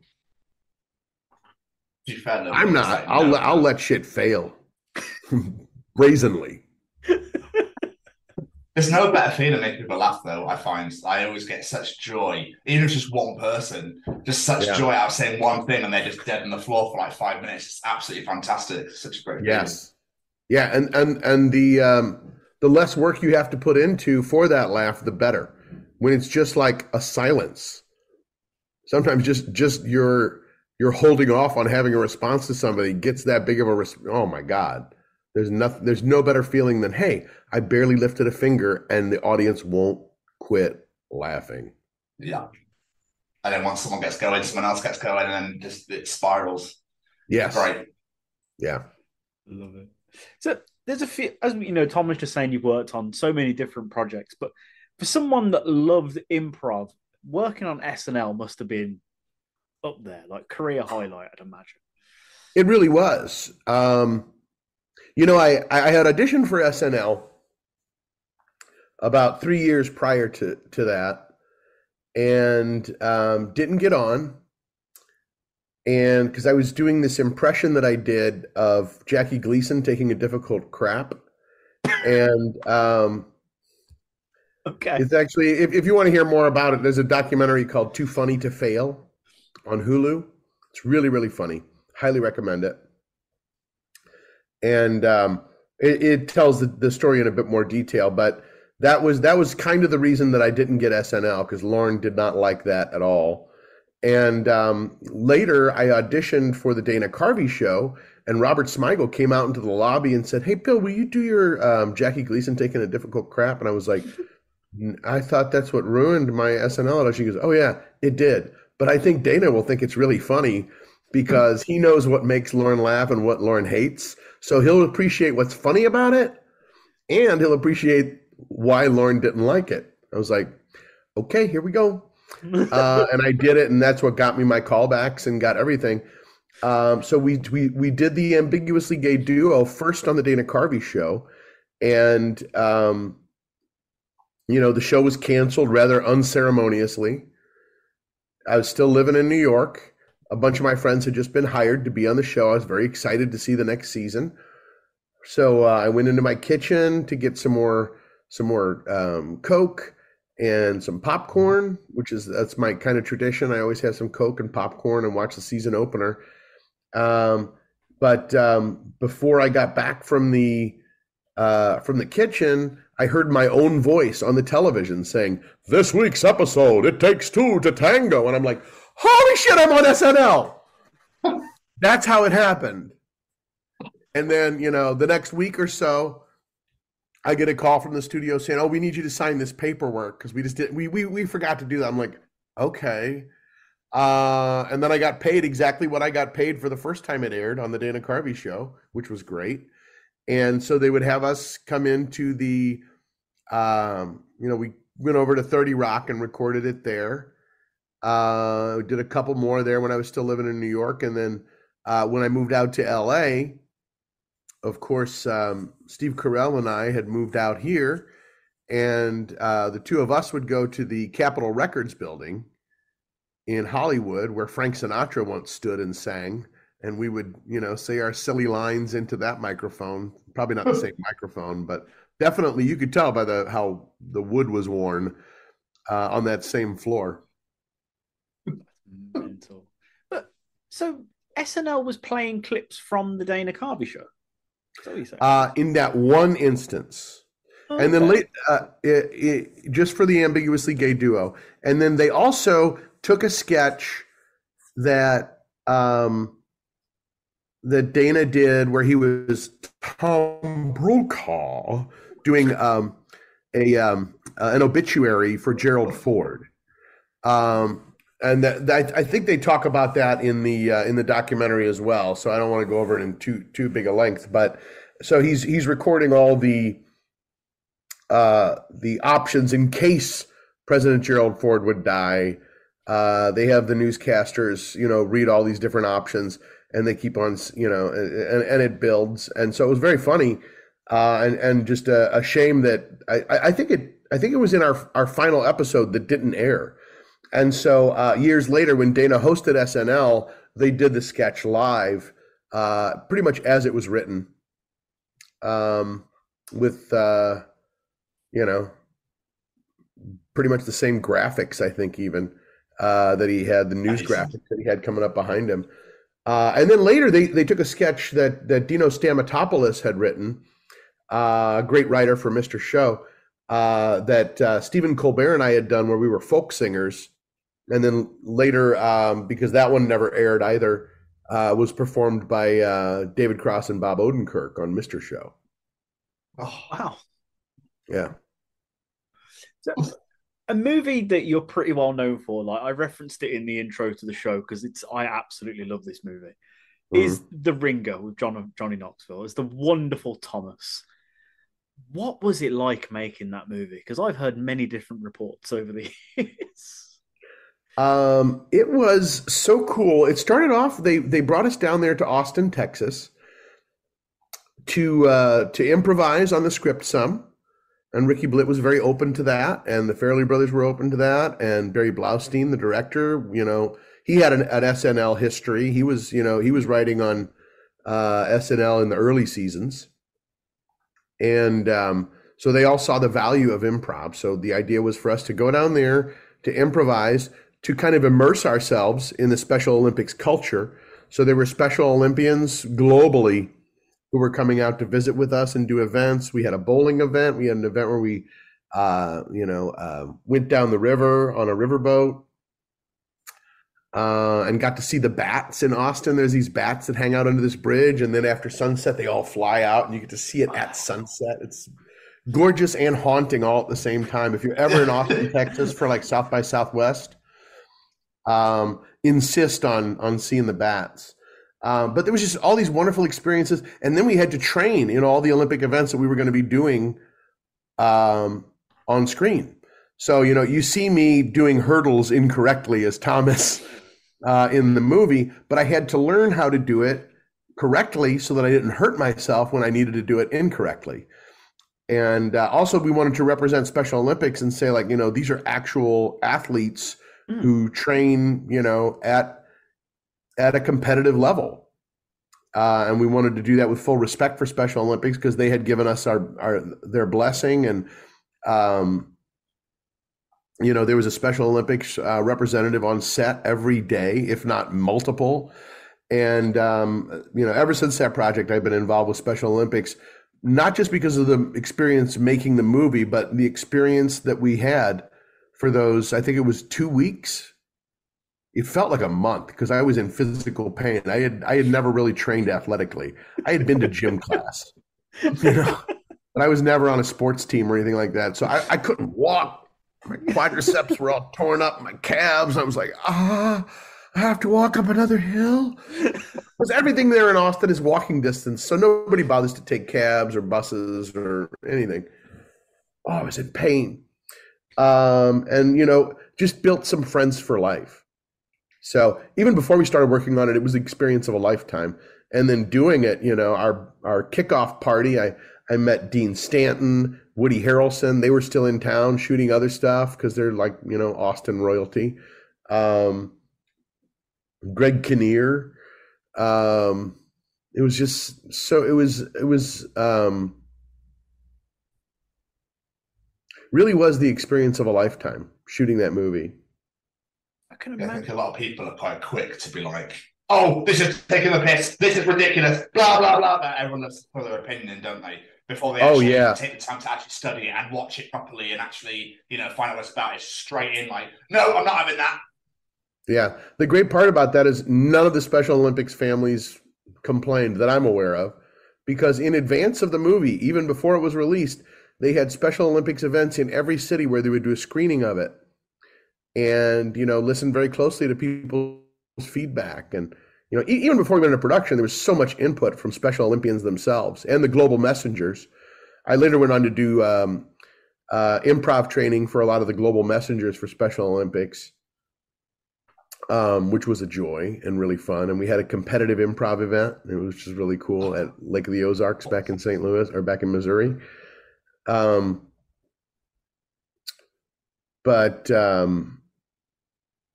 Yeah, it was, there were people who weren't aware of what the movie was, hadn't cracked open the script or hadn't watched it, that had a lot negative to say.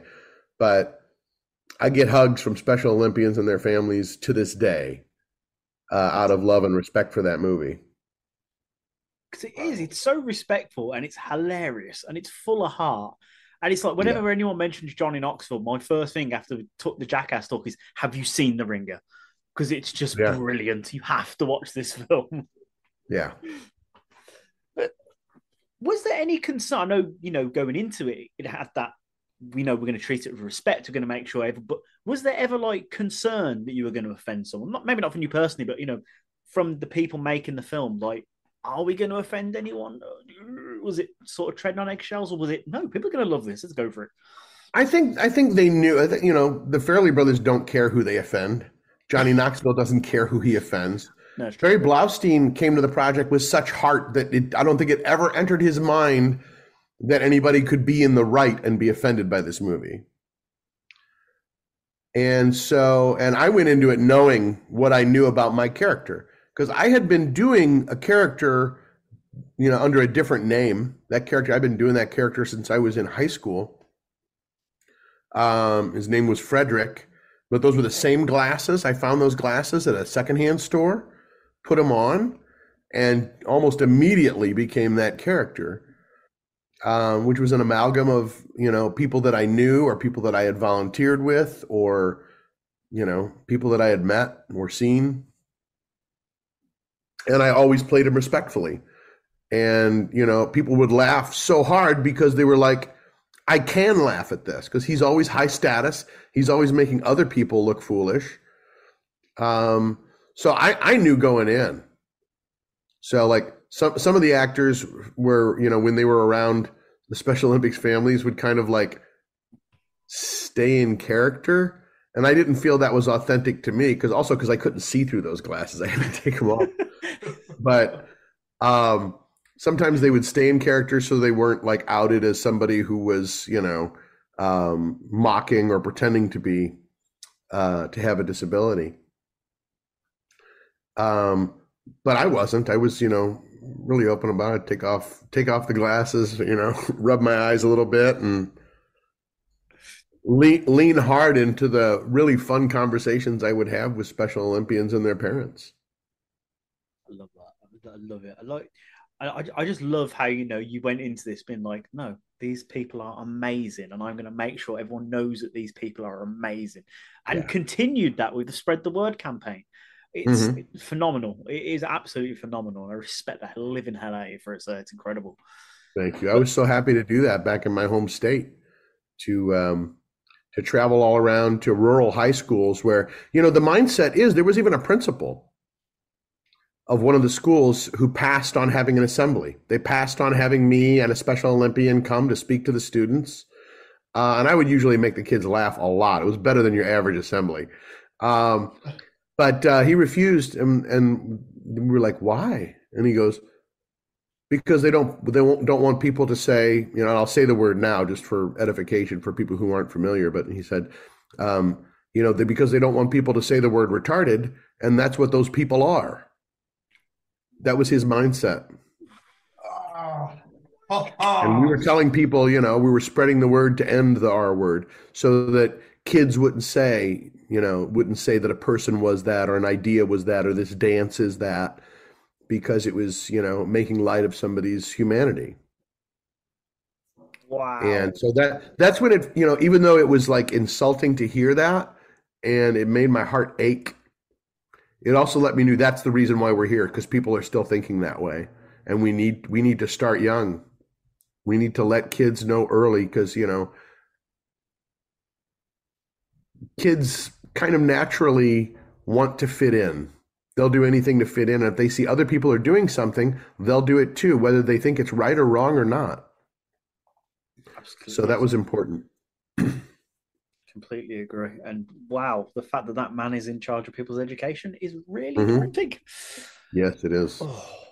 But I suppose the other thing you're most known for, and is the complete opposite end of the spectrum to Thomas, and that is the Disney show Wizards of Waverly Place as Mr Laritat alongside a very young Selena Gomez. Yeah. Is this the role that you're probably most known for? I would say most often I'm recognized for that. When I go on TikTok live and do TikToks, people usually, "Oh, Mr. Laritat, hey, Mr." But then people will say like, "Should I wear my shirt up or down?" or eye contact or something like that. One of the lines from The Ringer. And I'll be like, all right, now I know my people. And most often when I get a request on Cameo, when people want me to send a birthday greeting or something like that on Cameo, they'll say, can you please do Thomas? They'll ask me to do Thomas for them or say something about, one of the quotes. So, it's like there's different niches that know me from one or the other. I think overall people know me from Wizards of Waverly Place, but there is a pocket of people who are diehard Ringer fans, and they let me know it. I love how opposite ends of the spectrum they are. It's great. Yeah. Was this the first kids show that you've worked on? I kind of believe it was. Yeah, because I had later on I did an episode of Kickin' It which was another Disney show. And it wasn't until later that I did voices for Curious George, the animated series. Yes. I do the voice of the doorman who's like, hello, Mr. Yellow Hat. Oh, that was hey, amazing, George. yeah. We're going into the city today. And then Huntley the dog. That's phenomenal. I used to watch so much Curious George and my daughter, so that was just amazing to me to hear that. Yeah. I have two. She was not interested. My daughter. Oh, it was my no interest in seeing me on the screen. Some of my favorite memories covered a lot with my daughter, just watching Curious George. She's still got her teddy from back in the day. She will never get rid of it. She's like 11 years old now. That's going nowhere. But for my daughter, it was Daniel Tiger. Oh God, I know that one. Yeah, she loved that. Yeah, my other daughters made me watch that plenty on YouTube, and yeah, it's not for me, that one. Plus, I just get the theme song stuck in my head. Yeah. But with Wizarding, were you nervous going into this? As it's your first kids show, but not now. It's Disney. Yeah. It's quite a lot of pressure there, I imagine, working on a Disney show. Oddly enough, there was no pressure whatsoever that I felt. I was hired very quickly. I did the audition, and before I left the lot, they got a call asking for my availability, and they said I was one of the quickest people ever hired for a Disney show. Wow. I was out of town. I wasn't there to audition for that show. I was supposed to be auditioning for a different movie, and they said, while you're there, could you please read for this Disney thing? And I was like, no. I don't have time for it. It's a one-time guest spot, right? Correct me if I'm wrong. And they said, well, they didn't say it was recurring, but it could. I was like, listen, my cousin just passed away. I'm dealing with grief, and I really need to focus on this big movie audition. And it was All About Steve, the movie with why am I forgetting her name? Anyway. It was All About Steve, and I didn't get that project, but I did get Wizards of Waverly Place, and it turned into a gig that ran for 5 years. But you're glad you went back now. Yeah. Oh, yeah. There's a podcast for it as well, isn't there? Wizards of Waverly Place pod. Yes. Yeah. David Deloise and Jennifer Stone just started the Wizards of Waverly pod. And people can listen to us all talk about our favorite episodes, behind the scenes stories, and answer fans' questions. So fans of the show can ask questions, and they get answered right there on the podcast. That's absolutely amazing. So I don't know where exactly it is in the pecking order, but whose line is it anyway? Is that above SNL or is it below? And how come you haven't been on it?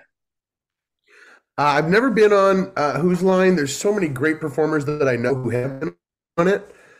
I think as far as, if there's it's so tough to like evaluate improv and put a pecking order or a judgment, because then all of a sudden you're immediately stepping out of what improv asks of you, which is not to judge or evaluate.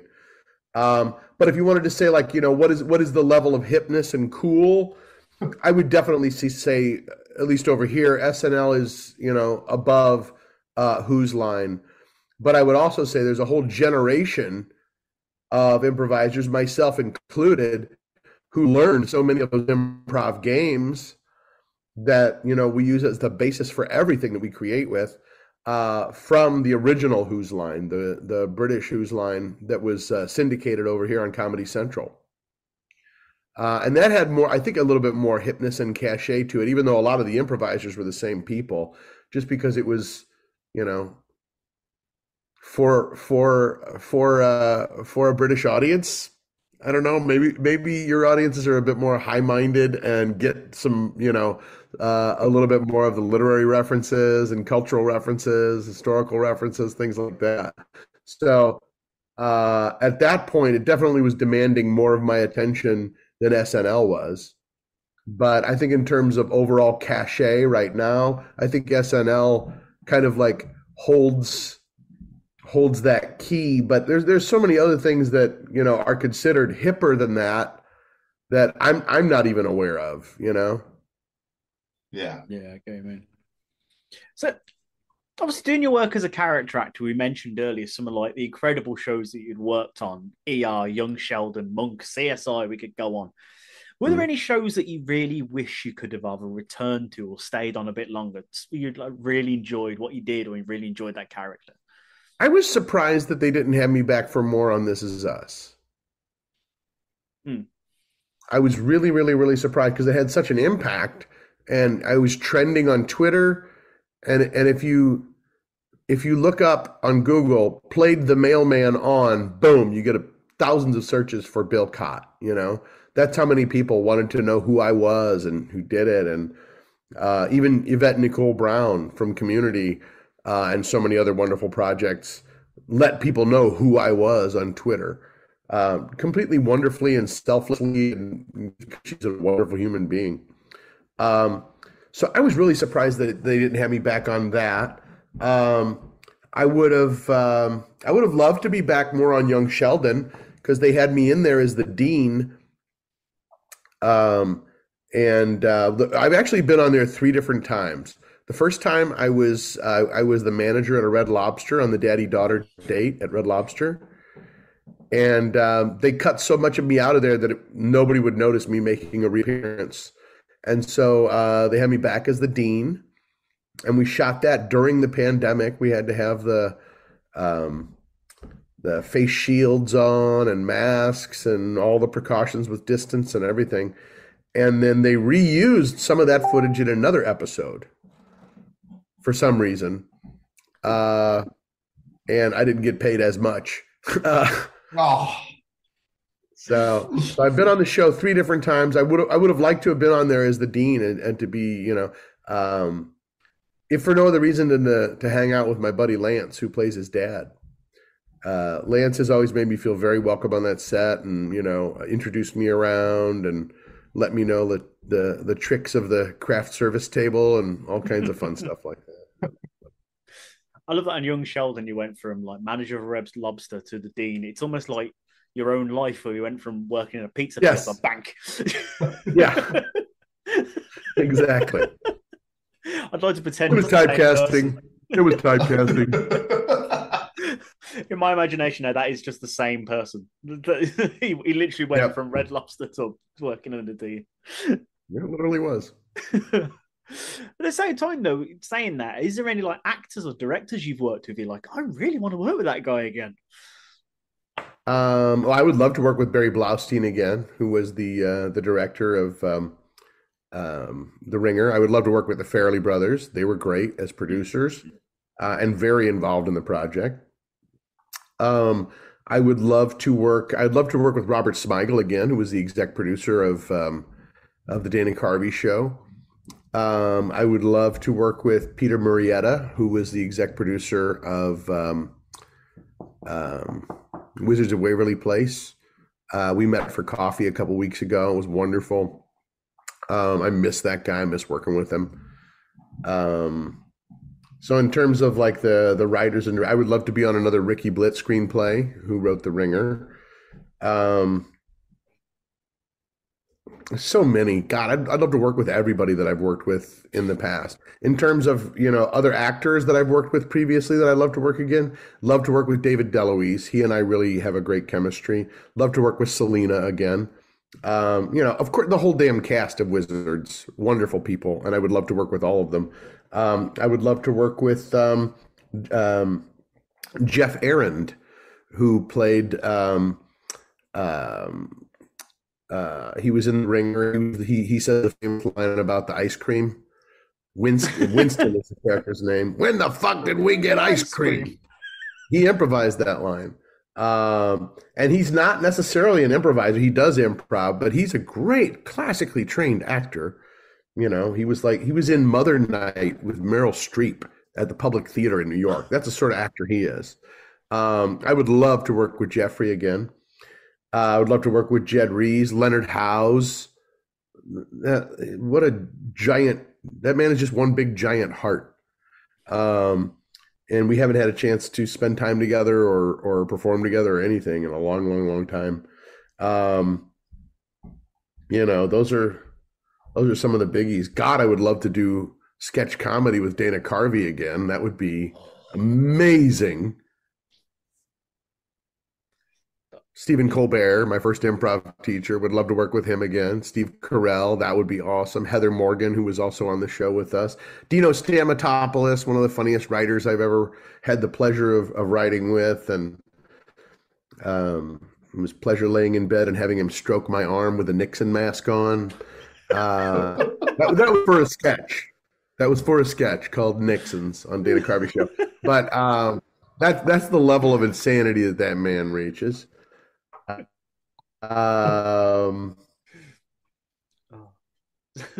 Yeah, those are also amazing people.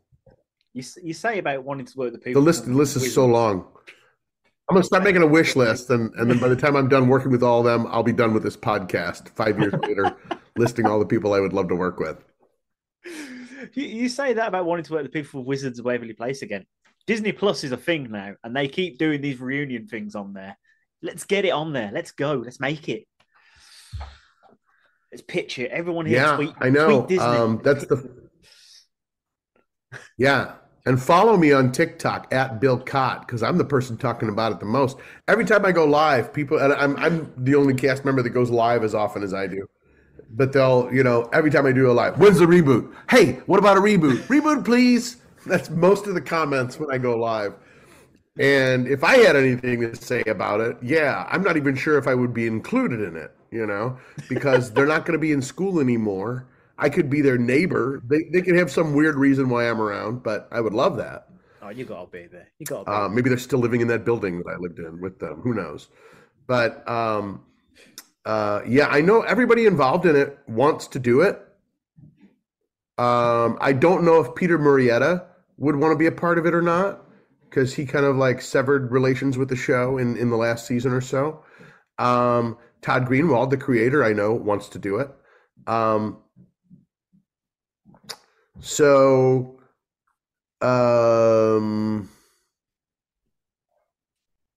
don't know what the drawback is, but it could be that they want to be the last one to do a reboot. So it's not like the first one jumping on the train to reboot. They want people begging for it for about 10 years and then to drop with all the ceremony and the full court press, make it happen. I hope they don't do it as a movie.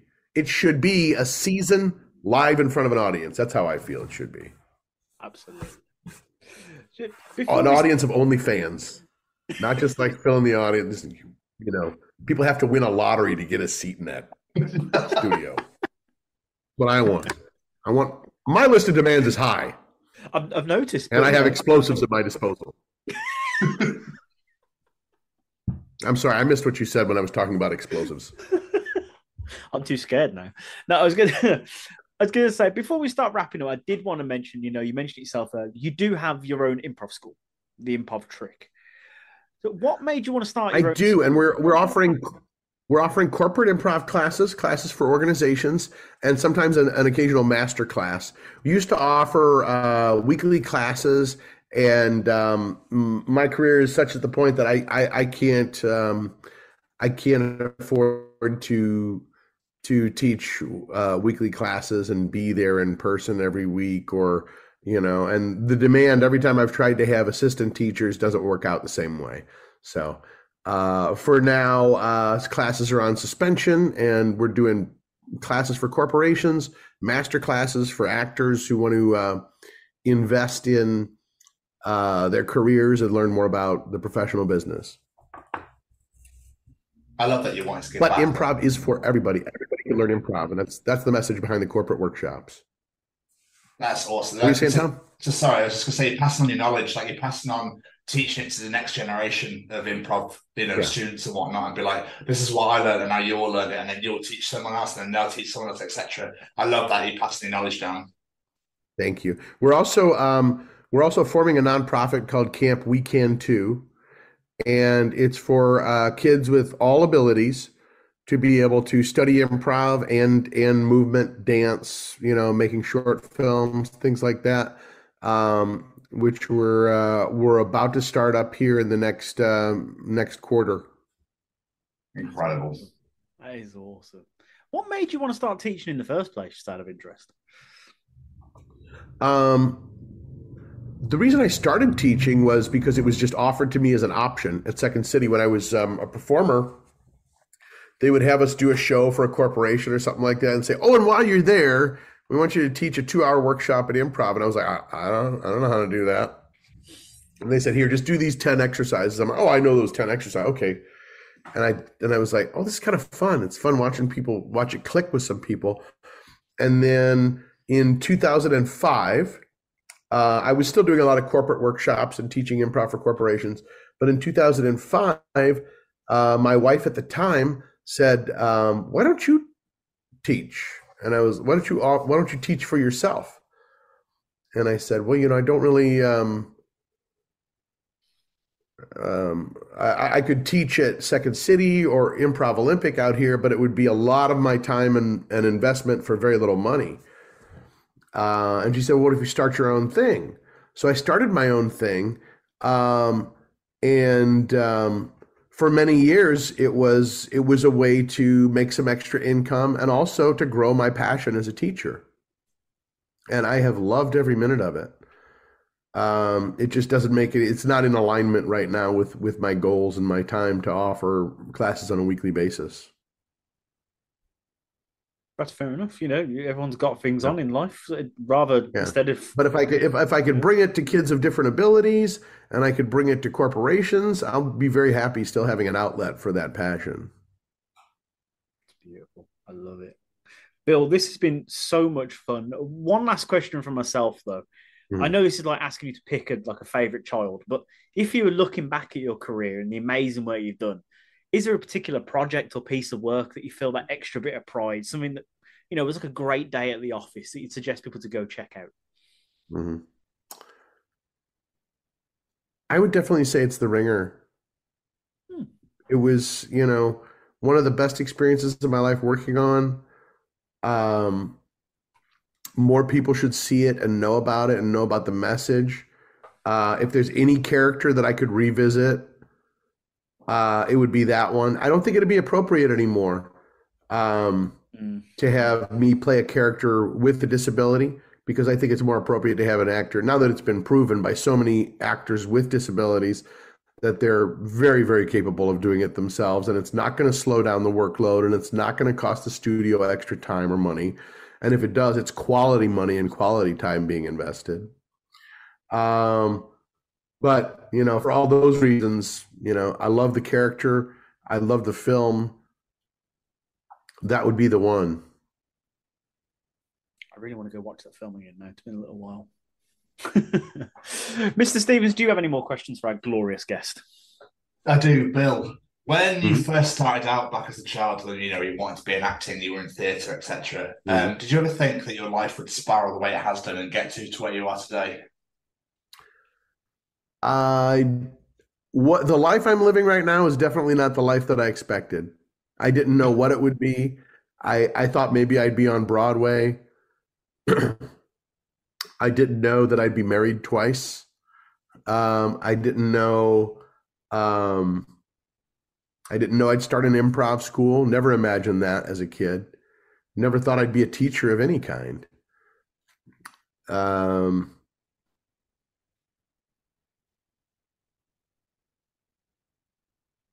I didn't expect most of the wonderful things that have happened in my life. I always wanted to voice cartoons, never knew what the path to that was. I need to find the pathway back into that too, because I haven't done it in a long time. And now that I'm, back here in Los Angeles full time and I have more time to dedicate to my career, I would really love to do more of that. But I didn't, the Dana Carvey show is what handed me a voiceover career. When I did the Ambiguously Gay Duo, other opportunities came after that because that was my calling card. So it wasn't that was something that was handed to me that I didn't even really apply much focus to. So had a lot of wonderful things happen in my life that I didn't expect, didn't ask for, and feel extremely blessed by. Beautiful. Bill, have you got any plugs, websites, social medias, things you want people to go check out who are listening to this? Sure. I would love it if we can get some more followers to follow me over there on TikTok at Bill Chott. Chott is the way you spell that last name, and maybe you can put that linked on your website. Also, the Improv Trick for corporations and organizations or entire countries that would like to have me come over there and teach some improv workshops, private workshops for them, or people who are interested in joining up with Camp We Can Too, our nonprofit that's going to be teaching classes for disabilities for kids of all ages. They can just go to theimprovtrick.com and let us know there. We're still working on building that website, but theimprovtrick.com is the best way to get in touch with me. Beautiful. And may I recommend everyone go check out Bill's YouTube channel, because there's some great characters and improv on there. Always in stitches watching some of those. Oh, thank you. There'll be a lot more on my YouTube soon. I'm going to be downloading a lot of the lives that I've done on TikTok and Facebook and sharing those, editing them down slightly, and then sharing those on the YouTube channel. So yeah, please do subscribe to the YouTube channel, Bill Chott, Chott. This has been so much fun. I've absolutely loved it, and we'll have you back again. I would love to come back again. There's so much more to cover, and if there's any way I can help you guys out, you let me know. Appreciate that, Bill. Thank you so much. Hope you get to Pasadena, okay? Take care of yourself. All right, take care. Bye-bye. Take care, Bill. What a fantastic conversation. I loved this so much. It's so inspirational.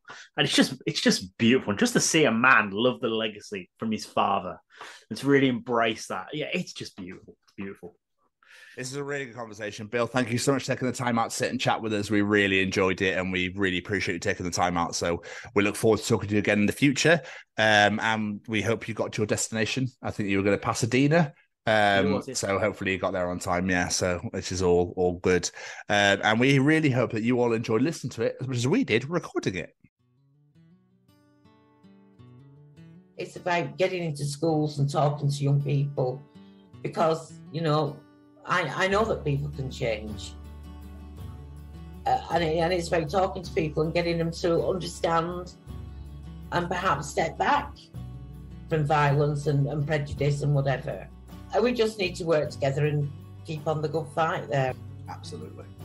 Hey there, guys. We are ecstatically happy to announce that we are associated with the Sophie Lancaster Foundation. The times are changing, and with the unfortunate death of Sophie, those changes have made a massive impact for the future. If Sophie was with us still today, I can guarantee what you are doing will still be reaching so many lives of young teenagers, young adults, and those who wish to be as different as possible. So thank you very much. To find out more about this incredible foundation and all the work they do, and more importantly, how you can help, head on over to www.sophielancasterfoundation.com.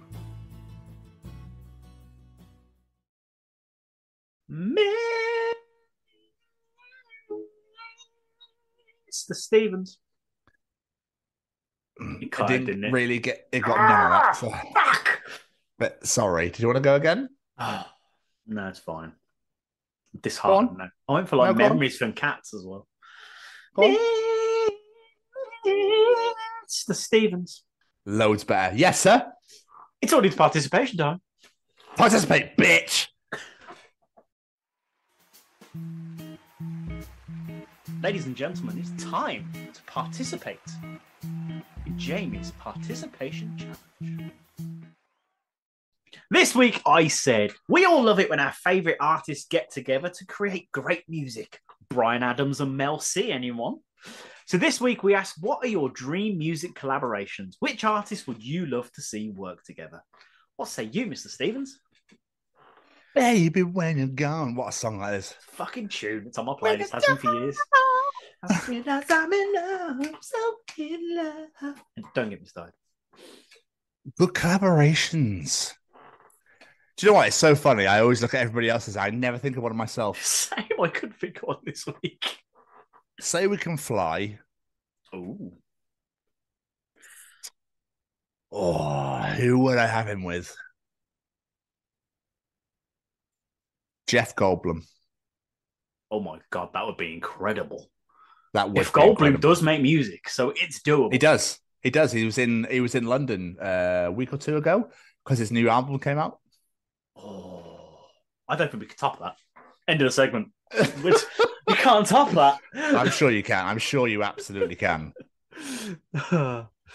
What we got here? Let's get some audience answers because I genuinely couldn't think of anything either. What about you? You can't think of I anything? couldn't think of anything. I was really struggling. Paul Stanley and... He's the first person my brain went to be fair, but I don't know. This is quite hard when I think about it. Iggy Pop? No? Yeah. Bruce Dickinson? Bruce Dickinson could be good. James Hetfield? James Hetfield and Miley Cyrus. I reckon that would sound great. They both got quite gruffy voices. I reckon that would sound brilliant. The fucking Twitterverse would lose their shit. Jesus. What do you mean Miley Cyrus is making a song with Metallica? Fuck off, it's bullshit. Oh, I don't care what anyone says. Miley Cyrus has a fantastic voice. So that, yeah, true. That, or you'll get fair play to Miley giving Metallica a career. Looking at you, Post Malone fans, you fuckers. And Kanye West with Paul McCartney. Oh yeah, I forgot about that one. Fuck it. Never forgive them. It makes me sad. It makes me sad that people aren't just, let's have some proper education rather than photo fucking synthesis. Yeah, because that gets me through my tax returns in fucking March. I don't think they go through music. They should. I know. It's just an amalgamation of bollocks. Sorry, I was just trying to be funny. Let's get some audience answers. Answers. Yeah, answers. Joe Tyler says, I would love to hear Judas Priest and Saxon together. Just so much British metal. Oh, never listened to either, so I have no idea what that'd be like. It'd be fantastic. That's what it'd be. Ruben Spry, this, I can't picture it in my head, but I want to know. And he says, this is a genuine answer. I'm not taking the piss. I want to hear Meshuggah and Radiohead. No idea. I know what Radiohead sound like, obviously, but Meshuggah, I have no clue. Just screamy, shouty death metal. I reckon it could be interesting. I'd be down for that. I'm a creep.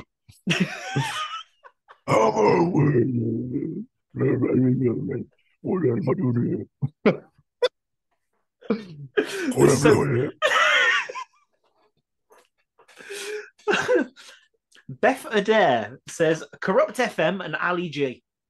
Fair play, that could be fucking hilarious. I don't know who Corrupt FM are. Sorry. Sorry, Beth. I can't remember what they're off, but they are funny. John Weldon, Napalm Death, and Nick Knowles. Could you imagine Napalm Death at DIY SOS? Yeah, it'd be incredible. That'd be amazing. Nick Knowles does have a music career, so it is doable. Does he?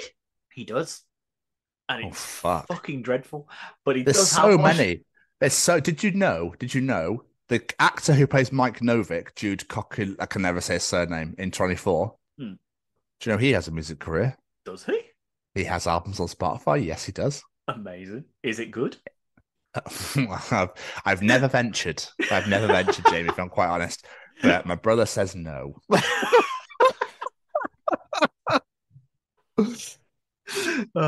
Callum Rollo, this answer really made me laugh. ABBA and Ghost, because they're pretty much the same thing anyway. Are they? It's one of those ones I've never really thought that, but now when you think about it, they kind of are just like a hard rock ABBA. I wanna dance with you in the moonlight. See, I'm just trying to think of how he sounds. Like that. Yeah. To be fair, actually does, yeah. Yes. It's ABBA and Ghost are the fucking same. Jerry Keane says Elton John playing piano with Alice in Chains was pretty cool. Did this happen? I've never heard of this. They must have done. Fucking Ireland gets some mental. Yeah, Ireland gets some mental shit, don't they, over there? So maybe it's a thing. I like it. Stuart Edwards, Bjork, and Mike Patton from Faith No More. That would be brilliant, to be fair. I'd like to hear that. I'm intrigued. Kirsty Darby. This is one I would love to hear. I think this would make the internet explode. Stevie Nicks and Hayley Williams from Paramore. Fuck yes. Give me all of that. Definitely like the sound of that. Graham Arnold. My dream music collaboration would be all of the punk, rock, and metal bands all teaming up like Live Aid and just beating Justin Bieber to death with their instruments. Now, we don't support violence on this show, Graham Arnold. No, sorry, Graham. We can't, but... So basically, Graham wants to hear every single pop, metal, and punk band with Justin Bieber. Yes. Interesting. He screams of pain on the vocals, apparently. But yes. I get it, Graham. I get it. I don't get it. Mally Malpass. Me and a really famous band, so then I can get rich and famous. Yeah, definitely. I like that. Good logic. I like it. Genius move, Malpass. Genius move. Becky Westwood, the wife, got involved. She said, my dream collaboration actually happened. And that is when Within Temptation did a collaboration with the former singer of Nightwish. And it's a very good song. So there we go. One that actually happened. She dreamed it would happen, and it did. The thing that scared me the most then was when you said fantasy. And I was like, whoa, hang on. That's next week's question. Let's calm down. We're not even here next week. Week after. 2 left. Mr. Ryan Williams. So music is something that I like, but for some reason, I will easily forget who sings the song. I get that. I do it quite often. So let's see if I can answer this without making myself look stupid. Johnny Cash and Stevie Nicks. Yes, that would sound incredible together. Oh, Cash. Genius shout. Tupac Shakur and Johnny Cash. That could be very interesting. Okay. I like that. Stevie Nicks and Lindsay Sterling. I know the name Lindsay Sterling, but my brain is going blank on no idea who that is. No idea. I feel like I'm going to really be annoyed with myself. Dax. He's mentioned this artist called Dax quite a few times. I do know who he is. I don't know who he is. He said to go check him out on YouTube. He says, do yourself a favor and look up Joker, Antidepressant, or Dear Alcohol by Dax on YouTube. So everyone listening, go listen to Ryan Williams' suggestion, because it's Ryan Williams. He can say and do no wrong. But he says Dax and Snoop Dogg, Tom Petty and Johnny Cash. There's a lot of Johnny Cash here. Lindsay Sterling and Tom Petty, Jethro Tull and Lindsay Sterling, and Eminem and Dax. So I'm guessing Dax is a rapper by the sounds. I'm going to guess Dax is a rapper, yes. So I'm going to go check out Dax after this, because if Ryan Williams suggests it, it's going to be good. And last but not least, because this answer made me do some really weird laugh, snort, don't know what fuck noise came out of my face when I read it. It made me laugh that much. And that's Dean Salmon with Cannibal Corpse duetting with SpongeBob SquarePants singing The Best Day Ever. I need to fucking hear this. I need to hear this so bad. That's obviously on YouTube somewhere then. It's got to be. I need to fucking hear this because it just sounds incredible. Thanks, Dean. I appreciate your answers every week, my friend. We'd like to hear.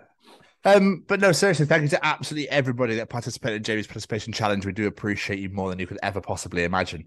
So thank you so much. And thank you for everyone that listens to the show. If you enjoy Callum's Treachings, Tom's Journal, the wanky, shitty, arsey bollocks we talked at the beginning, and the interview, then you can join the other 80 editions of the Chronicles of Podcast, wherever you get your podcasts from. Google, Spotify, Apple. I know, 80 is pretty mental, to be fair. I never thought we'd ever be saying it, to be honest. We seem to get to 50 and stop.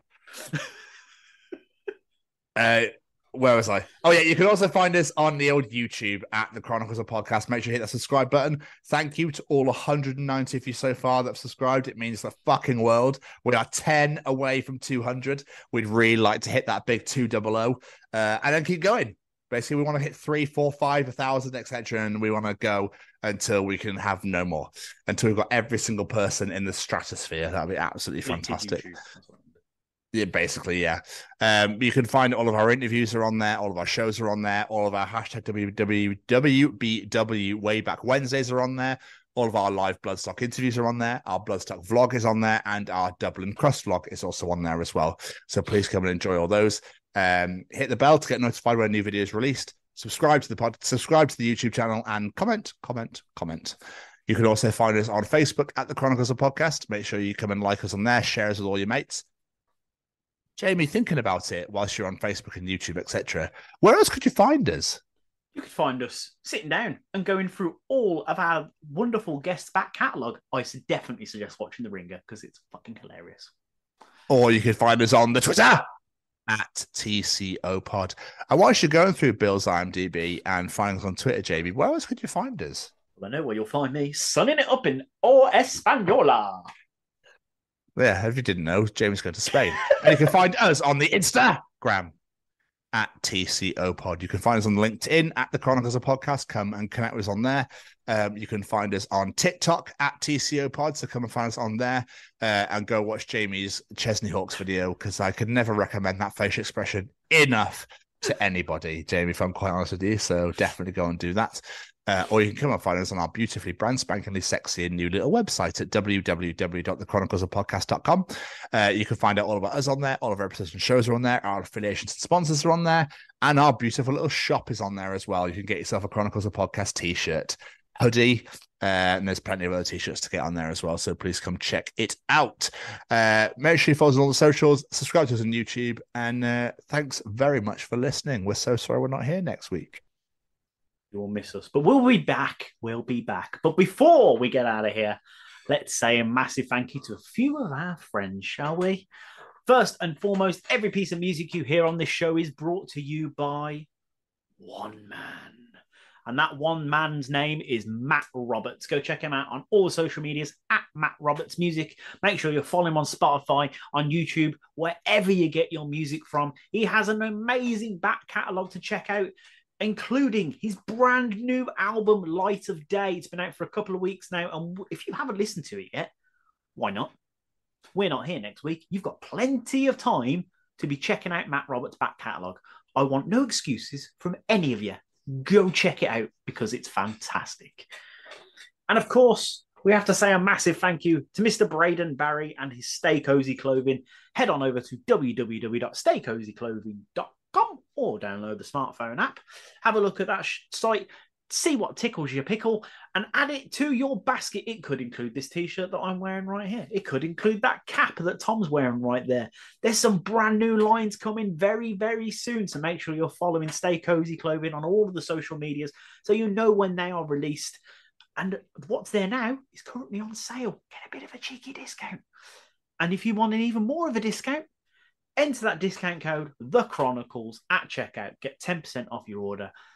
It's a little favour from Braden to you because you listen to this show, and we massively appreciate it. And if you want to send some love back to Braden, make sure you are checking out Say We Can Fly on wherever you get your music from, Spotify, Amazon Music, wherever it may be. Go check out that brand new album, Beneath the Roses. It gets a certified superb from me. It is absolutely amazing album. Can't recommend it enough, so go check out that right now.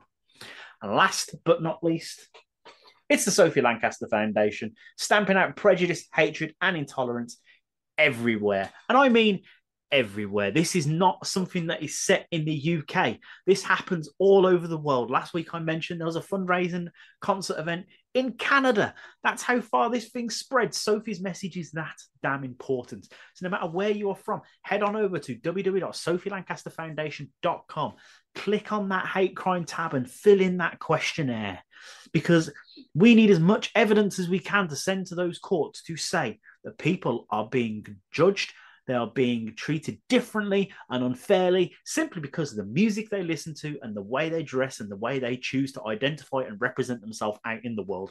It should not be happening in 2023. It shouldn't be happening in 2007. So how about we put this to an end right now and we make sure that the alternative subculture gets classed as a hate crime like it so rightly deserves. We cannot wait to be working with the foundation in the summer, at the festival season, throughout the whole year. We've got some incredible plans lined up. We can't wait to announce them. Hopefully we can start announcing some of those very, very soon. But in the meantime, like I said, head on over to sophielancasterfoundation.com. Do whatever you can to support. Buy a t-shirt like Tom's wearing. Buy a hoodie. Buy a wristband. Donate whatever you can, or even just share it. There might be people out there that aren't familiar with Sophie's story, so just share the message out into the world. It would mean the absolute bloody world to us. And last but not least, thanks to this handsome devil right here. Oh, I'm going to miss him while I'm away. No, you fucking won't. You'll be enjoying sunny Spain, my friends. Don't be lying to me like that. Another absolutely amazing episode. Bill, thank you so much for taking the time, like I said, to come on us and chatting to us. We absolutely loved it. And we look forward to having you back on in the future. Of course, as Jamie has stated, we are not here next week. Jamie is sunning it up in sunny España. So I hope you have an absolutely fantastic time over there. Disfrutar la España. Don't know what that means, but Enjoy Spain. So we'll be back in a couple of weeks' time with the Chronicles of Jamie Arthur. We also want to let you know that we have so much in store coming at the end of April. We have a lot of great interviews coming. We have a lot of great shows coming up. So make sure you stick around. Make sure you subscribe to that YouTube, like I said earlier, and you stick around to find out what's happening with us. We've got some big... I hate being the carrot dangler. I don't mean to be the carrot dangler, people. I'm so sorry. I hate being that person that's like, well, we can't announce it yet, but I'm going to let you know that I've got an announcement to make later for no reason whatsoever. But I do want to reassure you right now that we do have some sick guests coming up. So I'm really excited to I just don't want to mention them just in case they don't turn up. Anyway, so Jamie, thank you so much for another absolutely amazing episode. Have the most fucking fantastic time away in Spain. And as for this week, we'll see you all in 2 weeks' time. Goodbye, everybody. Bye.